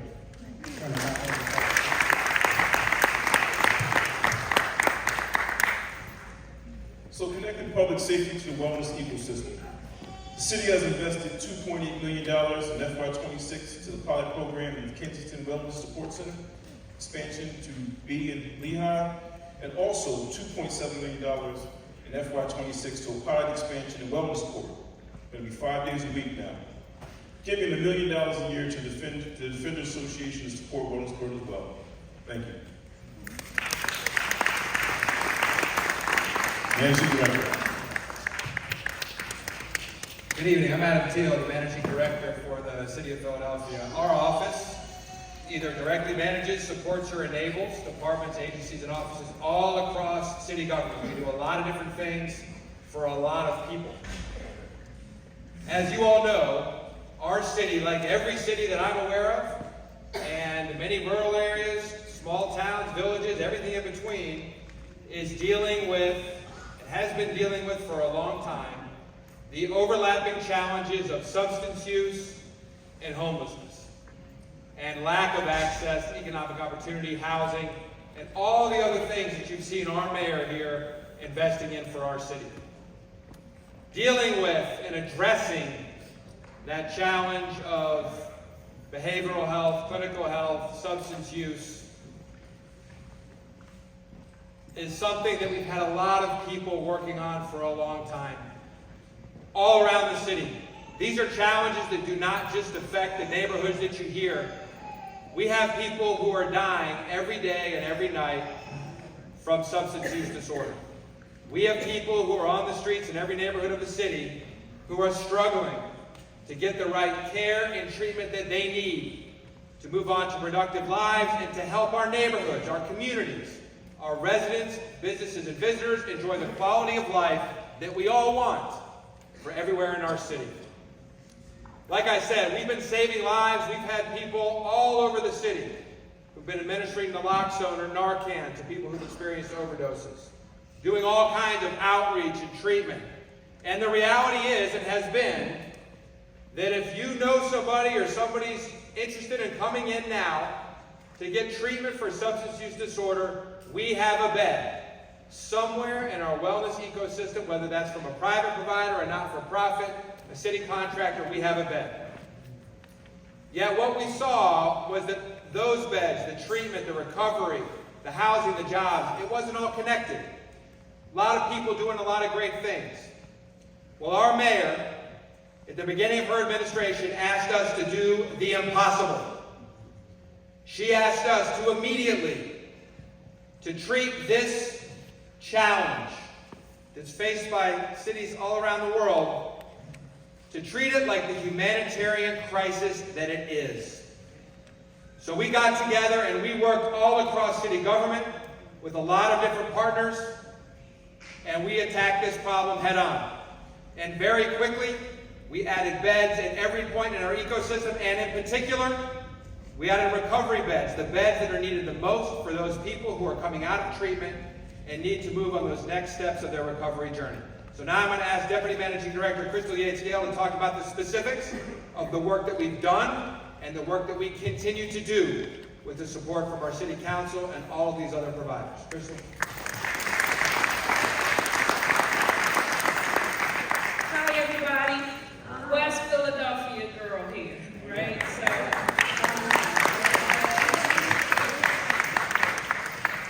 So what we've done in the wellness ecosystem, I'd like to point out first before we talk about the wellness ecosystem, is that people, because I talk to people on my block, and they hear Kensington, Kensington, Kensington, Kensington, what are you doing for us? I like to make it clear that the people that are using substances all around Kensington Avenue are from every single neighborhood in our city, including ours. I also want to point out that there's been a decrease in overdose deaths, except for a particular demographic, and that is Black men and Hispanic men. So our men are using these drugs also and need this help also. So Mayor Parker charged us with finding out where the gap is. And the gap is here. When people go into treatment, if you have anybody in your family, you know anybody that's been having SUD, they go into treatment, they come out of treatment, they may relapse, they go back into treatment. Families don't like that, and so that person doesn't always have a home to go back to. They go into treatment, they come out of treatment, and they're trying, they get hit with life, and they relapse, and they end up back on Kensington Avenue. So what we've created in the Riverview Wellness Center is to fill that gap. Now people have a place to go for 1 full year to recover. And what we've done there is built a beautiful place that you'll see some pictures next, but I want to talk about it. One thing the mayor talked about a lot when she was telling us what she wanted from us she would say, people shouldn't have to go to Florida to go to a nice place to recover. We need that dignity here in our city. And so with the Capital Programs Office, I call them Superwoman and Iron Man.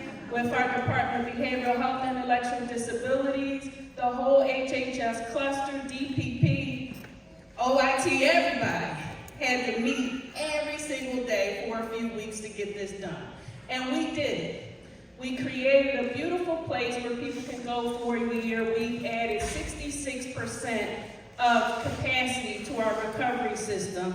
And now we have 105 people there recovering. We have American, Divinity, Black doctors as our provider partners. And so the managing director and the mayor say long-term treatment, housing, but we're also doing workforce development there. So we want people to be able to come out of this ecosystem with permanent housing and a job so that they can really sustain their recovery. So let us show you the pictures. This was an old, dilapidated nursing home on State Road right next to the prisons. This is what it looks like now. And people are there and they're living and they're really, really getting into sustained recovery. The next thing, I always give our law department a shout out. Next slide. People sometimes get addicted because they have a real prescription for pain medication. And then once that's done, they sometimes turn to illicit drugs. So our law department sued those drug companies to say, pay up and help us fix this problem in Philadelphia. So with that money, we are designating $500,000 a year for outreach. A lot of that outreach exists in Kensington. We want the outreach to exist across the city. $855,000 for fiscal 26 and fiscal 27 for wound care. The drug supply that exists right now creates horrible wounds.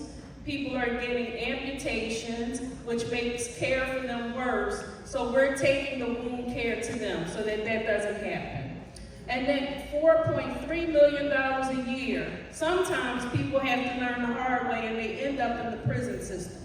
And when they end up in the prison system, that's recovery. You get ready to go into treatment. And so what the prison system does is they provide medication-assisted treatment to inmates so that they can also recover. And then lastly, $2.8 million a year so that we can continue our 175 homeless shelter beds that we've added.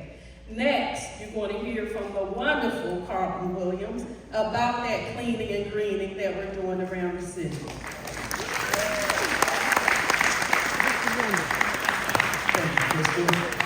Good evening, West Philadelphia. Good evening. You know, I was excited when I came here tonight for a number of reasons. I'm always happy to start talking to our residents about the work that we're doing in the city of Philadelphia.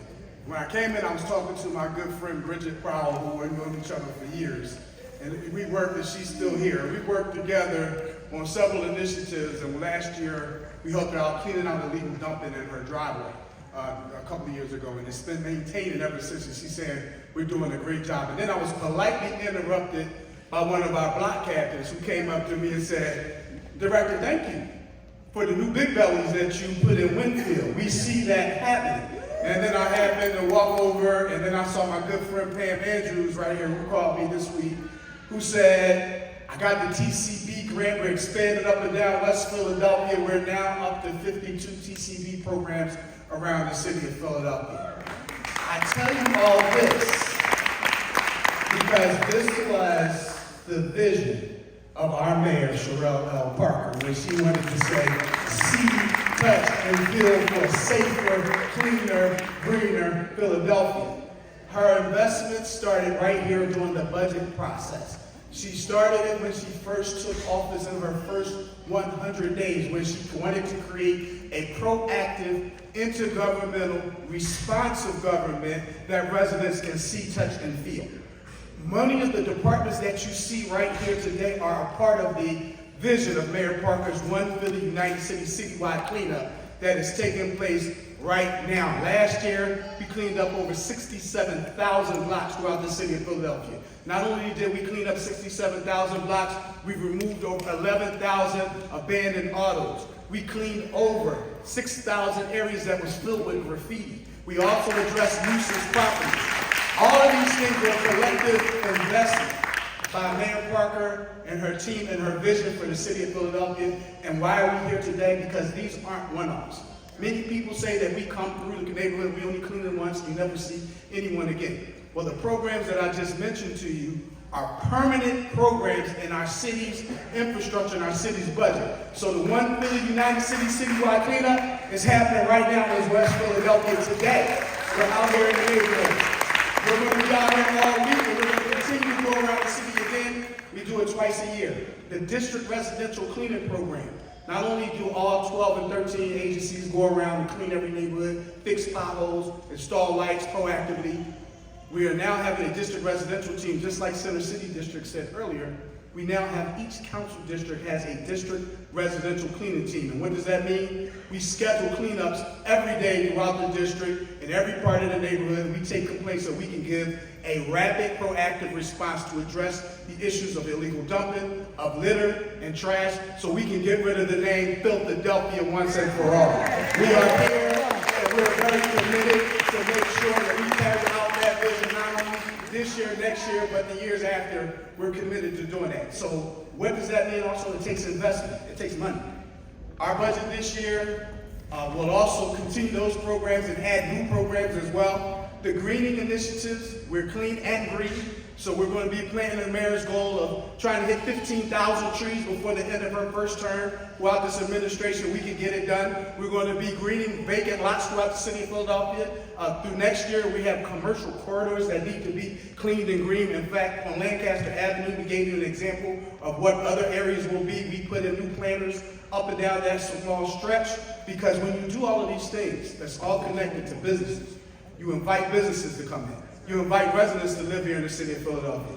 And all of those things help the economy, it helps make Philadelphia grow, and it definitely helps Philadelphia become the safest, cleanest, greenest big city in the nation. So we're excited that $64 million is planned over the next 5 years in operating costs to continue those initiatives, and another $750 million in capital investment so that the city of Philadelphia can continue to be this #1 first-class city in America. We're excited to be here, and I'm excited to be a part of that vision. And again, we want to thank Mayor Parker for her leadership and her continued investment in our neighborhoods and communities throughout. Thank you so much. I am going to now introduce Camille Deschamps, who is going to tell you about the wonderful city employees who do that work each and every day. Camille? You're welcome. Good evening, everyone. I am Camille Duchausse. I'm the city's Chief Administrative Officer.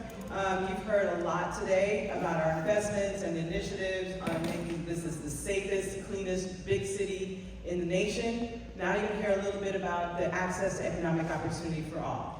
And when you talk about access to economic opportunity, you can't do so without talking about workforce development. How do we make everyone economically mobile? We have to make sure that there is an opportunity and a pathway to sustainable, family-sustaining employment for every Philadelphian, right? So the mayor made a really concerted effort to not only consolidate those workforce development efforts, but to invest in them strategically.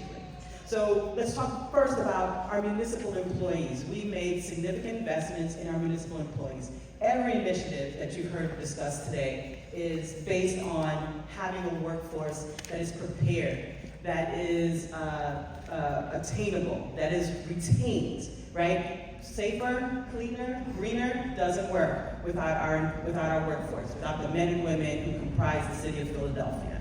So a couple of things that we did. We took a look at our applicant tracking system. Our applicant tracking system was somewhat cumbersome, right? I think if you have not ventured to apply for a city job recently, or you know someone who has, you may have heard that it's a very long process, right? It's not responsive, meaning you're not hearing back as an applicant. That by itself is a deterrent to recruitment. If I'm reaching out because I have the skills to perform a duty or a task or to fill a job, and I don't hear back, that by itself is a deterrent to us to being able to recruit. So we invested in technology, bringing us forward into current times so that we are more responsive, we're utilizing more modernization so that we can respond real time to our applicants. We also invested in something that we're calling the hiring bus, right? We want to make sure that we can get to our community members if they can't get to us. This very colorful bus, if you haven't seen it, there's a great picture of it right there. It is equipped with laptops, it's equipped with human beings, so that we can come to those community events right here, real time. Please, if you don't do anything else, if you go to phila.gov, Human Resources, you are able to make contact with us. And if you're having a community event, we absolutely can have the hiring bus scheduled to come out and connect us to you, okay? Beyond that, we also made some targeted investments in our branding and marketing strategies because we need to know that we're reaching all Philadelphians, right? All Philadelphians, like I said before, and I can't say it enough, should have access. There should be no Philadelphian who does not have access to gainful employment, right? So those are some very specific investments. And once we recruit, we have to do some more work. We have to retain, right? We've suffered for a number of years from some leakage. We would absolutely put a lot of investments into onboarding, recruiting, hiring, only to have an equal number of employees walking right out the door for a number of different reasons. So we had to make some investments to retain our staff, make sure that they are well cared for. So we invested in On The Go-Go, which is a platform that provides mental health and other supports for our employees. We invested in HR University, which is a more robust training program and professional development opportunities for existing municipal employees. And we've seen the benefit of that. Where we started, maybe around 25,000 when the Parker administration started, we're now 29,000 employees strong. Wow. Right? About 2,350 of those employees are members of this district. So that's about 8% of our workforce. So as we're investing in our workforce, we're also investing in your neighbors. We're investing in your community. So I think we've done some significant things here, but it doesn't stop there, right? We're investing in making sure our municipal employees and our workforce is bolstered, but we also have an entire city that we need to pay attention to. And the vision of Mayor Parker included consolidating and putting a concerted effort in workforce development in industries throughout the city. We have gaps, right? We have gaps in opportunity. We have obstacles to many members of communities throughout the city of Philadelphia to accessing emerging industry employment opportunities, our skills and building trades, our education professionals. We're going to close those gaps. And in order to do so, the mayor had a vision. And that vision was called, and is called, the City College for Municipal Employment. And so here to speak a little bit about that is our Executive Director, Carol DeFries.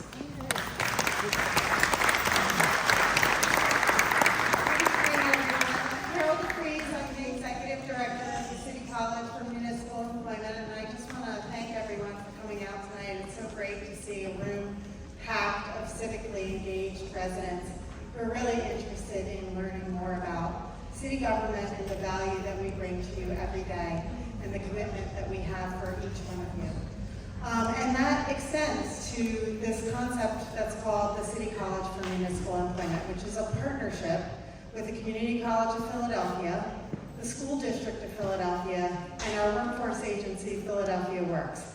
We deliver career and education in specific areas of skills training that's free in an earn and learn model. The City of Philadelphia is the third largest employer in the City of Philadelphia, and we have every imaginable job that you can imagine. So if you're interested in healthcare, if you're interested in skilled trades, if you're interested in finance and administration, public safety, STEM, we have jobs that match each one of those career fields.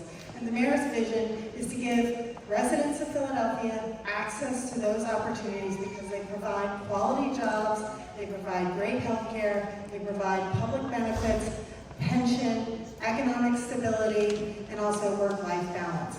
So these are great things that can create economic mobility for community members when they get access to these jobs.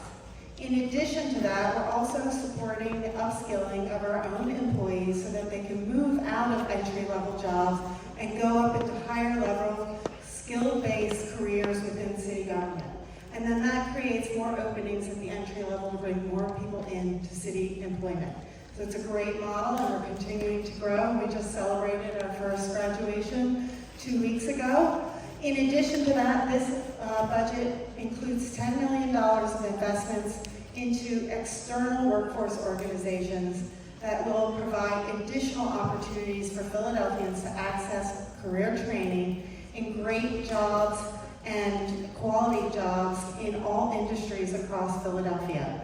Recently, thank you.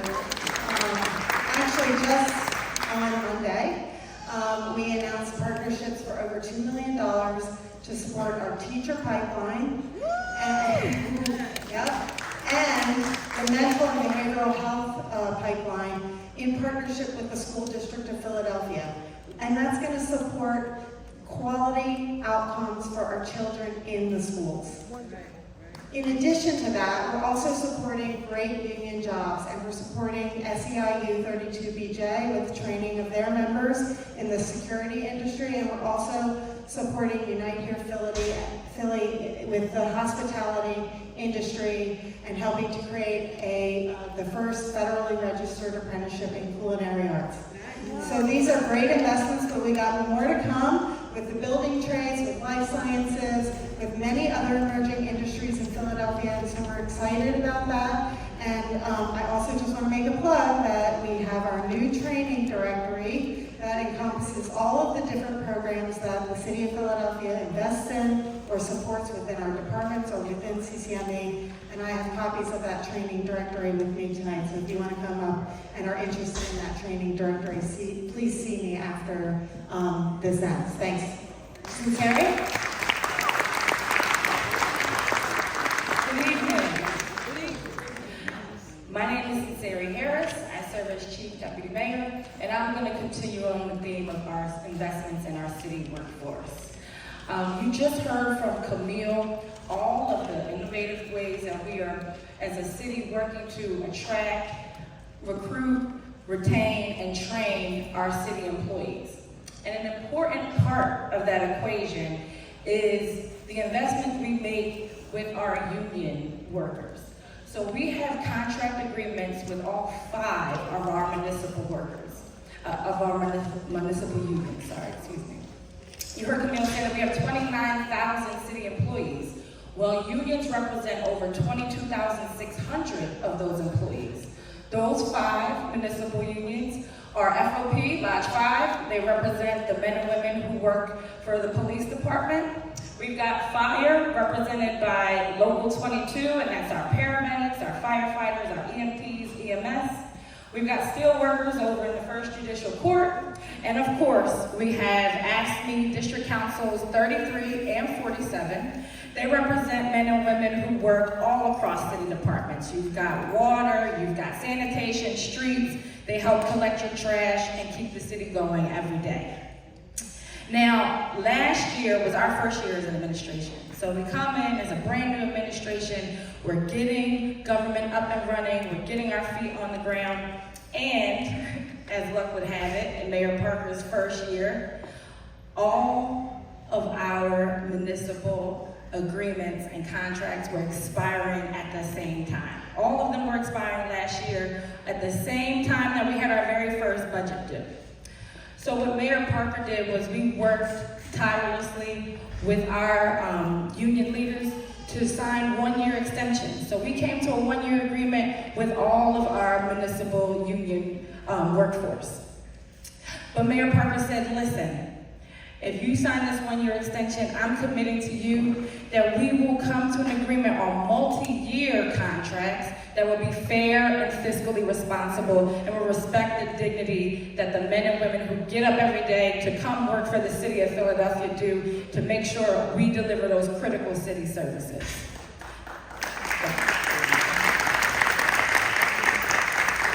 Now, how is Mayor Parker going to do that with 6 contracts and 5 municipal unions? I call your attention here to the slide. She's going to do that by investing in this budget an unprecedented $550 million in our labor reserve. So Mayor Parker is putting her money where our mouth is and making sure that we have money set aside to reach those fair and fiscally responsible contracts.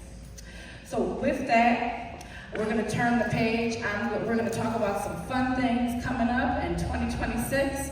And here to walk us through all of that splendor is Michael Loomis, Director of 2026. Thank you, Cecilia. Before you get to 2026, you got to tell them where they're supposed to be for the 4th of July this year in the city of Philadelphia. Tell them where they This year for 4th of July, we want you to come out with your friends and family to help rock the bells with Def Jam legend, straight out of Queens, 2-time Grammy Award-winning rapper and actor, LL Cool J. But that's not all. We also have our hometown hero, 2-time Grammy-winning singer and songwriter, and a graduate of Philadelphia High School, Jasmine Sullivan. All right, come on out, July 4th, 2025 to the Parkway for a free public concert. Enjoy Mayor Parker and the team for an incredible moment. And just next week, of course, in Malcolm X Park, it all kicks off with the largest Juneteenth parade and festival in Pennsylvania and in the nation, right here in this district. So 2025 is going to be epic. As will next year, 2026, when Philadelphia commemorates the 250th birthday of the United States, which of course would not be possible without our great city, Philadelphia, the birthplace of the nation. We are going to transform the definition of what a commemoration looks like. Because Mayor Parker, from her perspective, our charge is to drive the spirit of celebration across every single district in Philadelphia. Because you don't need to just go downtown to see, touch, and feel it. It's going to be right here in this district. And we're going to talk about exactly what that looks like. The investments that we're making to ensure that your friends, families, neighbors on the next slide can enjoy the spirit of celebration are going to start with beautification. Just think about it. Imagine if, as you're driving from the airport, as you're going to the gateways, that the streets, the highways look beautiful. That's what we're going to do. We're going to transform those spaces. We're not doing these investments just because companies coming. We're going to do these because the people of Philadelphia need to be positioned for greater success over the next 250 years through the 250th birthday of this nation. That's what this is about. It's about you. We're also going to make sure that beautification across corridors, not 1, not 2, not 3, but over 20 commercial corridors throughout Philadelphia are going to be beautified so that we can not only just support this moment, but make sure that the businesses can be better positioned. We're going to have beautiful planters. Because guess what? If it's good enough for Center City, it's good enough for right here too. We're going to have gorgeous, brand new beautifications, digital art installations, beautiful bells. It's going to be really something magical. But it's not just there. We're also going to have incredible festivals across Philadelphia. We're going to ring it on. We're going to have One Philly, a united celebration. It's going to be epic. In addition to that, our parks are our pride, and we're making meaningful investments across our parks, including Lemon Hill, where we're going to have a little soccer game that you may have heard of. A little soccer game called the World Cup that's coming to Philadelphia. It's incredible. We have one of very few host cities in the country, but I'll tell you, we're doing something that a lot of other cities aren't doing. Because not everyone needs to have a ticket to experience the spirit of celebration in Philadelphia, which is why in addition to hosting the games, we're going to have a 40-day free, open to the public fan festival in Fairmount Park for everyone to come out and enjoy the magic. It's going to be epic. incredible. But it's not just FIFA that's going to be coming here. We've got MLB, we've got PGA, we've got incredible NCAA March Madness. It's going to be a year of epic major events, but with the incredible investments through this budget, it's also going to have things for our youth, things across arts and culture, things that each person in this room can get out and explore throughout the entire one-year experience that will be the most incredible opportunity to unify all of us around that which brings us together through the events that we're investing in. In addition to the events, if you're like me, you want to make sure that as you're going out, as you're with your friends and family, that you want to make sure you can do so safely. That's why we're also putting down the resources to make sure that our incredible first responders, our public servants, our PPD, our fire, have the resources to ensure that we build upon our historic track record, whether it was the DNC or the Papal Visit or NFL Draft, that we can do so safely. That's why we're putting forth the resources for incredible safe events throughout the city. So the headline is, in 2026, we're going to drive the spirit celebration across everywhere, including right here, where you're going to see, touch, and feel it right in your neighborhoods. But the investments won't stop there. To ensure that our airport is ready to welcome the world, please join me in welcoming the president of the Philadelphia International Airport, Atif Saeed. Thank you, Michael. Good evening, everybody. My name is Atif Saeed, Chief Executive Officer of Philadelphia International and Northeast Philadelphia Airports. Michael does a phenomenal job of articulating what a great opportunity we have ahead of us and all the preparation that is being undertaken to ensure there will be an excellent experience for everybody coming into our community. The reality matter is most, if not almost everybody that comes into community is going to come through our airport system. And it's important that we are doing everything we can to provide an experience at our airports that is consistent with all the work that is happening in the community. And for that purpose, we've allocated approximately 50 projects that total $500 million towards customer-facing projects. So we're prioritizing these projects to make sure that in 2026, as public comes to our airports, that they have the best experience we possibly provide them. I want you to know that we are very lucky to have a major airport. We process more than 30 million passengers every year. It's a great gateway that connects us to the world and will be a great entry point of entry for our community. Let me talk about some of the projects. Obviously, everybody that travels to the airport, somewhere along the line ends up using a restroom. And we have a lot of restrooms. And our facilities are dated and old, and we've been making investments, but we've accelerated those investments to ensure that we have a good experience.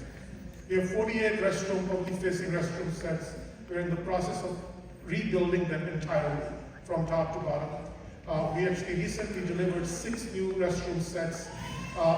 We're in the process of delivering another 3 this year, and we have 8 more that will be delivered next year.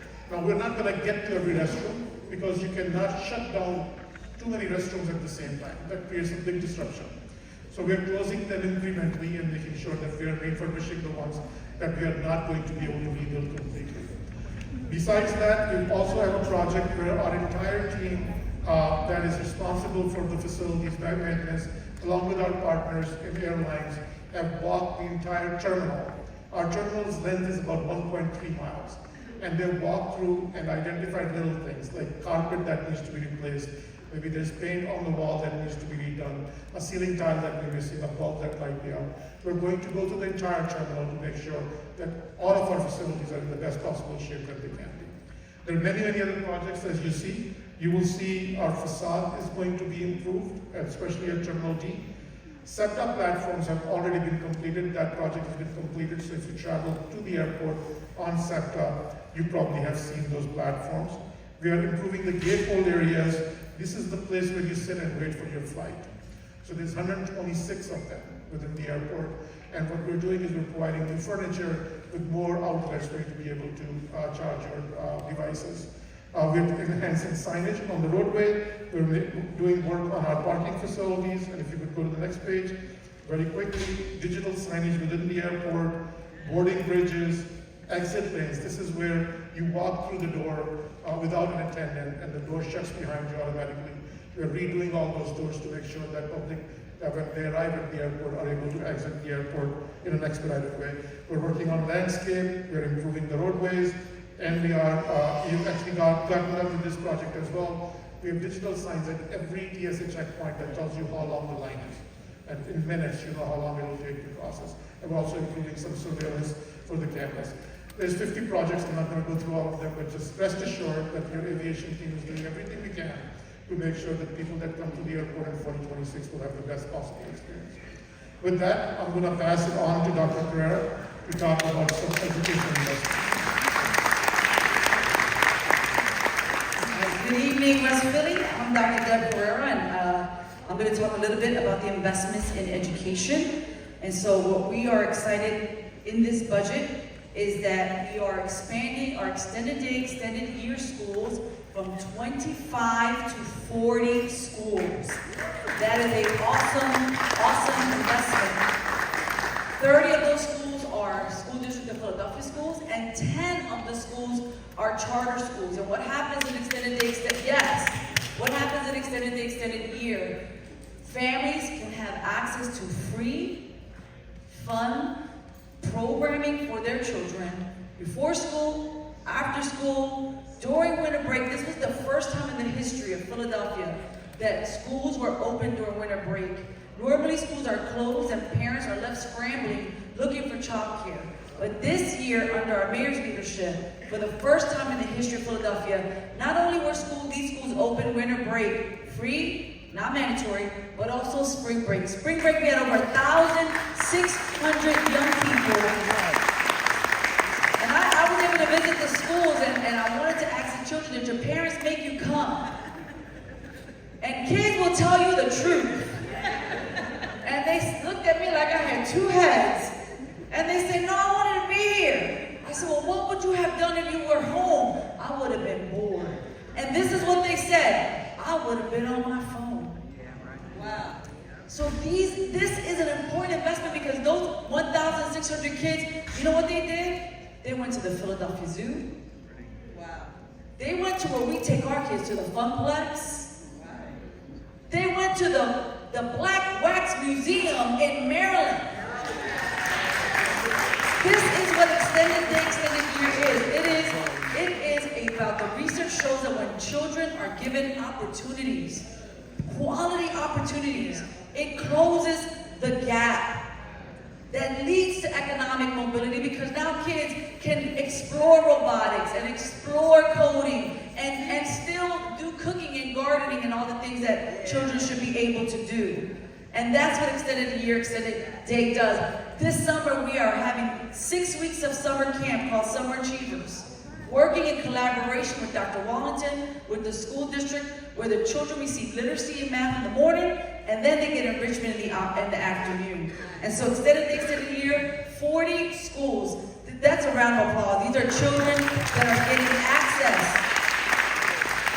And then we're going from adding 7,000 slots to 5,000 more to 12,000 slots in this budget. And then an additional $15 million over 5 years, $3 million a year for our awesome community college of Philadelphia. Let's give it back to the mayor. You all give my team a huge round of applause. West Philly, guess what, West Philly? I'm new, right? I'm a new man. But I would argue, I don't know about you, but when was the last time we've seen the president of the airport in our neighborhood telling us about what's going on in our neighborhood? Every department that's led in this city of Philadelphia, they should be in neighborhoods across the city communicating directly with you, because we all work for the people. We work for those of you who are in this room, and you have a right to know about our work. But I'm also a little giddy right now because I got the best team in the nation. You hear me? Give them a round of applause. Thank you all. We now want to make sure that we answer your questions. And you all took the time to write the questions. So people have questions already? So while they're coming up to answer the questions, I want to say this to each of you. One of the things that I pride myself on, and I'm happy that I was able to do this, Councilwoman Blackwell, during the campaign. I refuse to put a mask on for anyone. I don't care who they are and where I go. I'm going to be the same Sherelle Parker who you saw on the trail as your mayor, and that won't change. And because of that, that means that I never promised perfection. What I did promise was that we would do the best we could with what we had to go to war with the status quo in the city of Philadelphia and provide solutions to seemingly intractable complex problems in the city of Philadelphia. And I want you to know I am doing the best I can with what we have.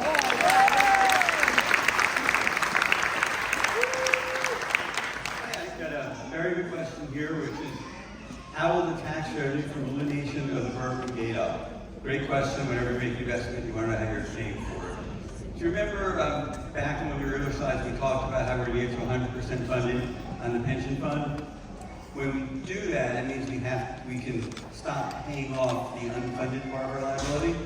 We will have a lot more available to put into investments, and part of what we're going to do is put that money into making up the revenues from the board. That's in the short term. In the long term, what we are hoping is that this investment will create more jobs, it will generate more revenue, and in the long run, we will see, this will help address the poverty we talked about, it will make a more dynamic city, and then we'll see more growth.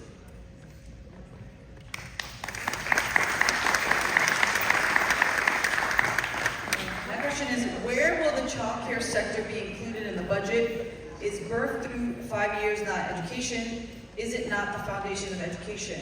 So in the budget, I know the mayor talked about the beverage tax. So the city of Philadelphia continues to run Paid Child Pre-K. That's our signature early child care program that offers about 5,000 seats free pre-K schooling. And then also the Office of Children and Families has worked really hard to ensure that the state provides us with those seats that we should be receiving. And so the fight continues, and we're hoping that we do receive those seats as well.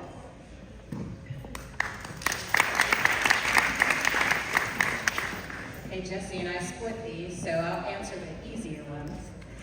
How can you apply for senior housing for independent living seniors? And so there's a long-winded answer to that, and so there's a few resources. You did put your information on here, so we'll make sure we email you some or contact you some. But the easiest answer is to say contact your neighborhood advisory center, and then, of course, I always have to give a shout out to the Philadelphia Housing Authority, who have a lot of resources for seniors as well. But reaching out to your neighborhood advisory center and your housing counseling agencies is a really good start for available information near you.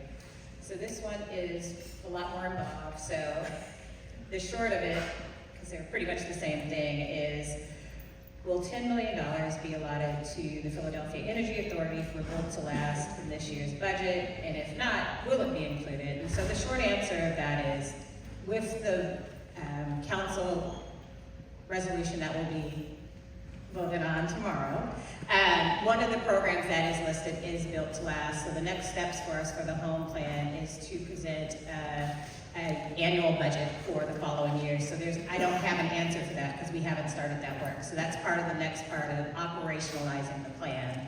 So we do know that people love Built to Last, but one of the things we have to do is look at the allocations and divide them out on over 40 programs. So there are a lot of programs that we'll have to look at. So I don't have an easy answer, but just know it is on the list. And the second part, how will we ensure that a majority of the $800 million committed to the home initiative goes to those with the greatest needs, specifically those making $30,000 or less AMI? And so I'm sorry, you had to let me answer that. I knew you were coming.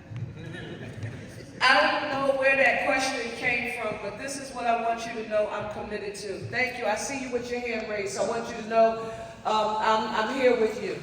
You heard Angela when she gave the first answer and response. She talked about Kelvin Jeremiah and PHS.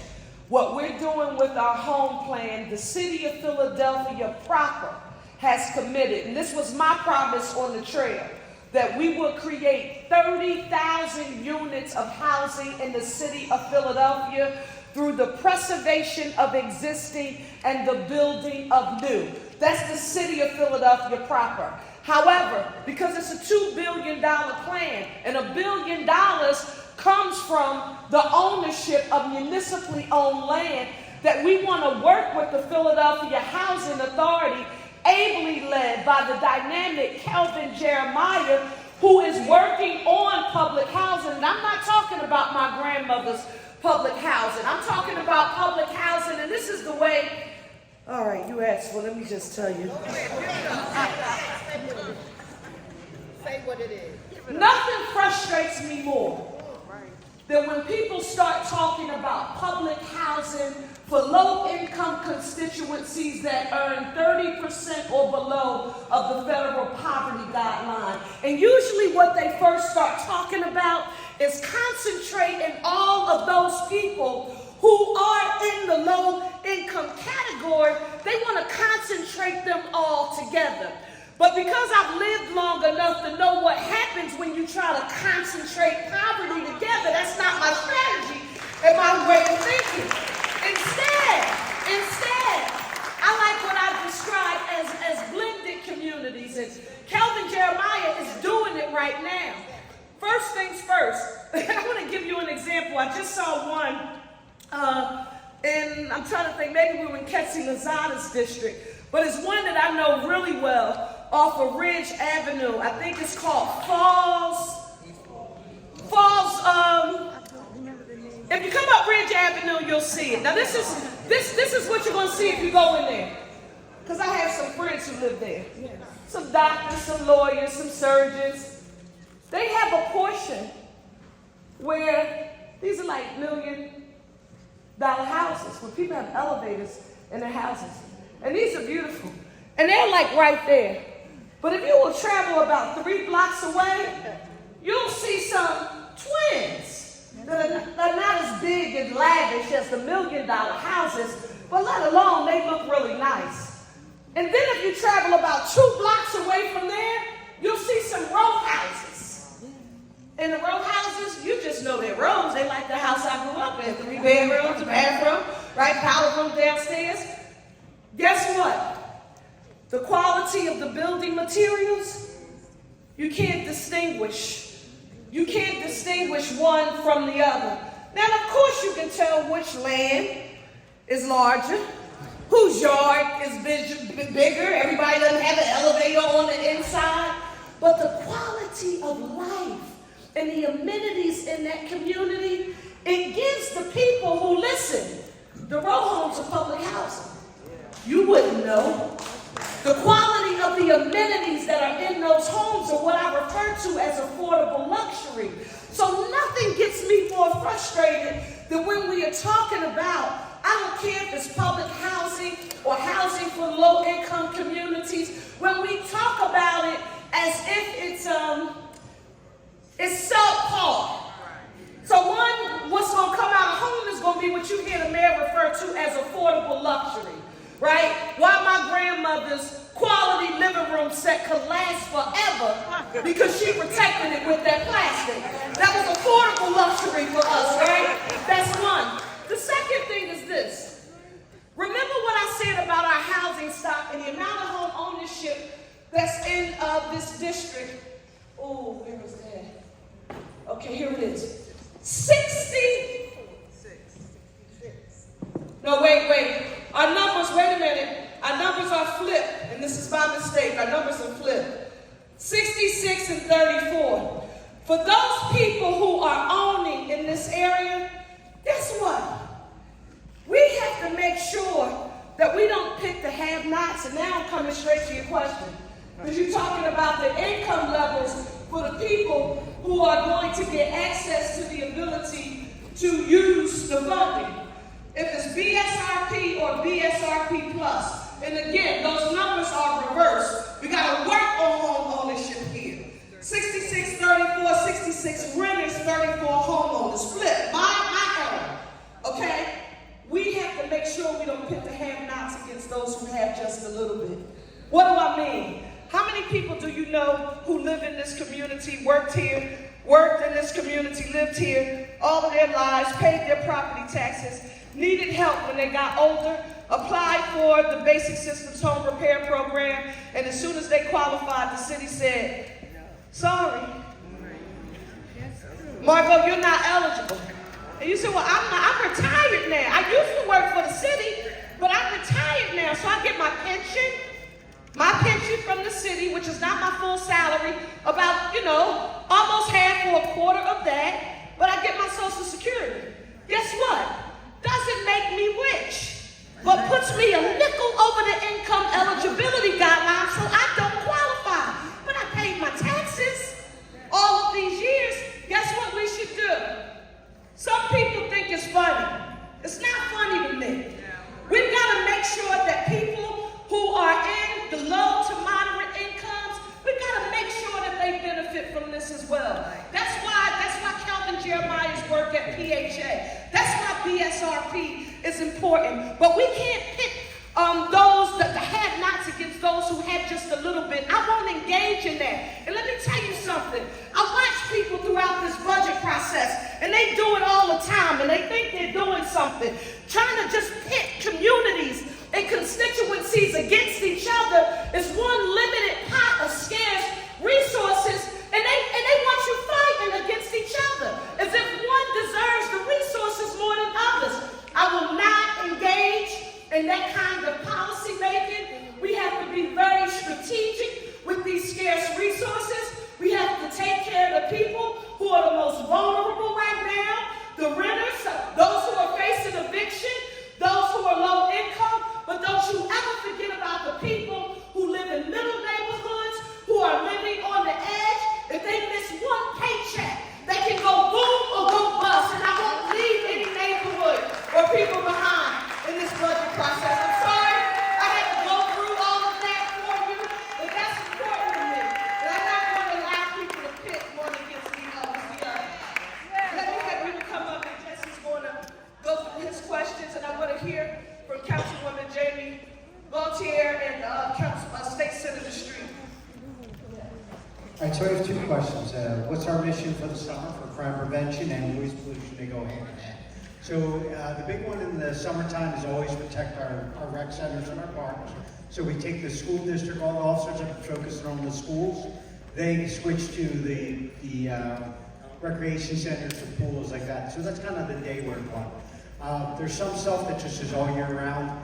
We've really enhanced our ability to go after the dirt bikes and ATVs, which plague every neighborhood. I had our off-road vehicles up here this weekend up in the Southwest.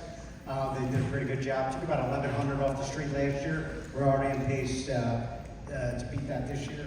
They've been going over to Camden instead of riding out here. So you'll see them out there. We also hit the parks on the weekend. Our PAL centers are open starting June 16th. Get the kids out there. You got 3 here. They'll be open 8 to 4. All 3 in the Southwest Division will be extended 1 to 9 as of right now. With the hours on Thursday from 4 to 8. That starts June 16th. For Southwest Division in particular, run by Inspector Mascoli over there, does a great job. Been there a couple of years now. Inspector, raise your hand. Yes, pass raise your hand. Inspector, round of applause. Good man. Very quiet gentleman. So Monday we just gave him 18 brand new foot beats. They're going to work the Market Street corridor for you. They'll be divided between the 16th, 18th, and 19th districts. It's already got 12 down in 12th district from down there. That's just a start. We kind of add them into the summertime as big new classes coming out. We do, for nighttime, back to the noise pollution. We know it's the boom cars are killers, especially in the parks. They like to come out late at night. City Council gave us an ordinance to use a couple years ago. We've been doing a great job with it. We take their cars. Took a few cars out of Belmont a few weeks ago. They had to come back. Hunting Park's another big problem area. They get a $2,000 fine. That's the first shot. The second one, we take the car. Right? And they spend a lot of money on those cars. The other big problem in the summertime, it's actually been all year round now, is those car runs. If you notice, they really haven't done as many takeovers. If they do, they're coming out later and later. It's because we've been doing some groundbreaking work, taking their cars. We're going down to Maryland, Georgia, Pittsburgh, Connecticut, New York. We're getting their cars. So those cars, mom and dad are paying for it, and they're $80,000, $90,000 cars. We're taking them. They're also getting arrested too. So it's kind of stuff we're doing for the quality of life stuff. It's a lot of, get it quickly, a lot of summertime stuff, but your big takeaways are the rec centers. We spend a lot of time and effort, put a lot of resources to keep the kids safe in the playgrounds.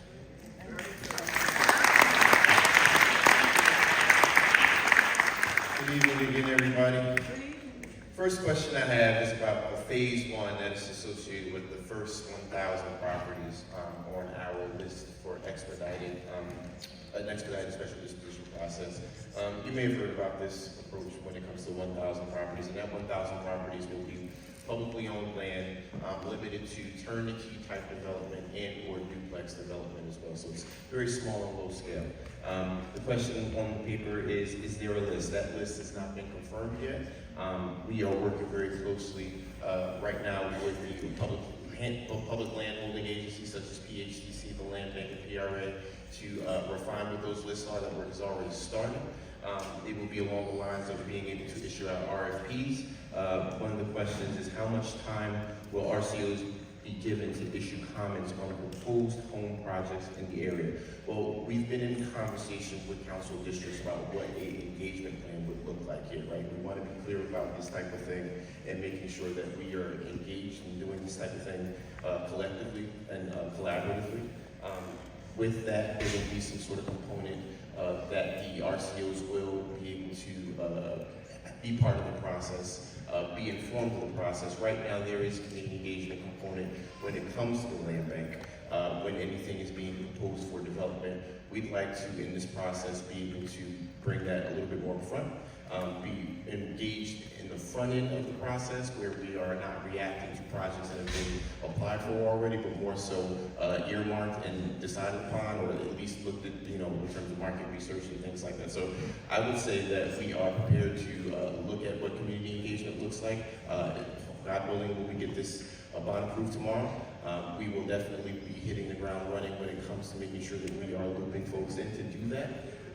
Is there a goal of home program that home developments will not require variances? We certainly don't plan to eliminate or fully eliminate the need for variances, but we are working on some things that make development a little bit more predictable when it comes to zoning and land use. Specifically, some zoning changes that we've provided or at least submitted along the lines to make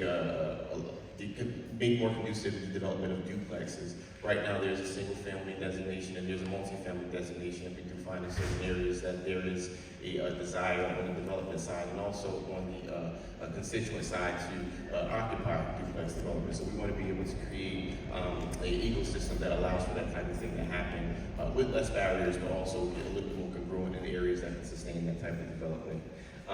Will RCOs be required to conduct community meetings for proposed home projects in their catchment? At this moment, RCOs are not required to conduct those meetings, and going forward, RCOs will not be required to conduct those meetings. However, they will be part of the process in making sure that those meetings are attended if, in fact, we do land on some sort of community engagement piece that recognizes the community input, which is important, remains important. We just want to make sure that that onus is not on the RCO to actually congregate those meetings.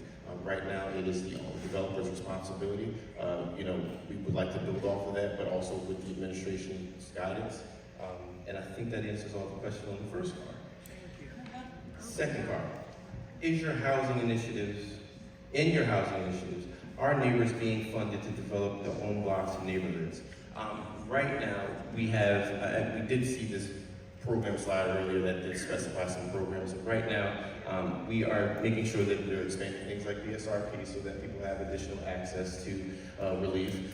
Also adaptive modification repair, but also, something for the neighbors and the landlords as well. There will be small rental improvement funds for small landlords, for those that own just a couple of properties, maybe 2 or 3 properties, things that will give those people that do own a small portfolio the ability to take out funds that will allow them to improve things and bring them up to speed. The last question that I have is regarding demolition and new construction adjacent to there's a 1200 block of 45th Street on both sides. Does the mayor's budget include funding for new construction or new homes, businesses in the 1200 block of South 45th Street that were ruined by LNI's failure to enforce code at said addresses on 45th Street from demolition and construction in the present? So one of the things that's spelled out in the home plan is a program that is specifically for the road home protection.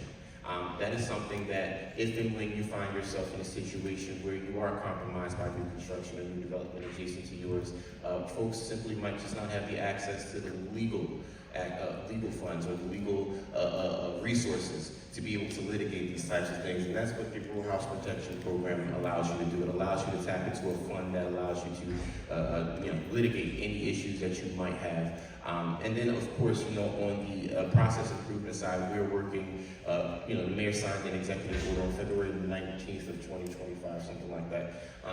That executive order months ago obligated 20 some odd different city agencies that all have some sort of hand in development, whether it is the approval or the actual production of units, to look within themselves and understand how they can refine their processes. So one of the things that we've been basing our plan on is the ability to cut the red tape, right? And be able to do things faster, but do things, more sophisticatedly, safely. We're trying to expedite things, but we're not trying to, circumvent safety.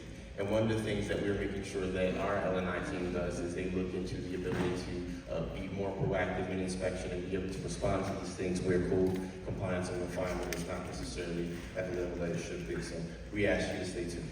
Thank you. Before you go, you gotta say hello to the lady who represents this area. And she wants to say hello to you. I want you to give a round of applause for Councilwoman Jamie Gauthier. Good evening, everybody. It's good to see all of you here, and I'm thankful to Mayor Parker for convening us.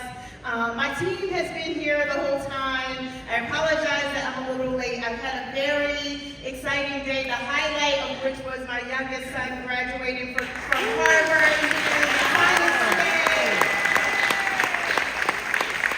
with the highest academic distinction in science, which is a testament to our public schools. But it's so good to see all of you here, and I'm so glad that the mayor's office and city council has been doing so much engagement around the city budget.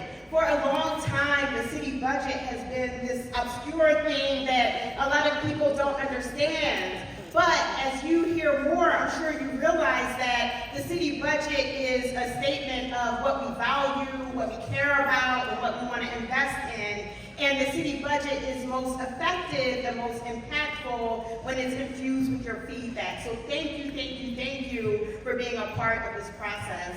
I have to say that the thing I'm most excited about, some of you won't be surprised, is the HOME initiative, which will invest $800 million in affordable housing. It's a once-in-a-generation investment. So thank you to Mayor Parker, thank you to her team, thanks to all of you for coming out and being a part of this important process. And I look forward to working with you over the next year to make these investments. And now we're going to hear from our wonderful state senator, Sharif Street. How y'all doing today? All right, it's good to be here with you. Earlier today, we were in Harrisburg. We're also working on our budget. Councilman Blackwell, we love you. I said, word leader, Pete, we love you. Thank you for the work that you all do. Look, I want to say this. Earlier today, we're in the Capitol. We got the Capitol. We have to make sure that we fund SEPTA so we don't have these egregious cuts. If they don't have to happen, we can still get it done. So we're working on that. We also make sure that the Commonwealth meets its obligation to provide a thorough and efficient education to all of our young people. And that means we can fund our schools, and that also needs to happen at the state level. But we're working on our state budget. And I would just say, I was excited to hear the mayor's presentation. She's provided great leadership around the budget. She's provided great leadership here. But I heard Michael Loomis talking about the folks coming up, and I heard they're going to have LL coming here. Right? They said LL was going to come to town. So, for those of you all know me, I'm an LL fan. I'm a big LL fan, right? And so when I heard, as a matter of fact, I'm so much of a fan. I know April Street's in the room. April's in the room. So when I first saw my wife, I was like,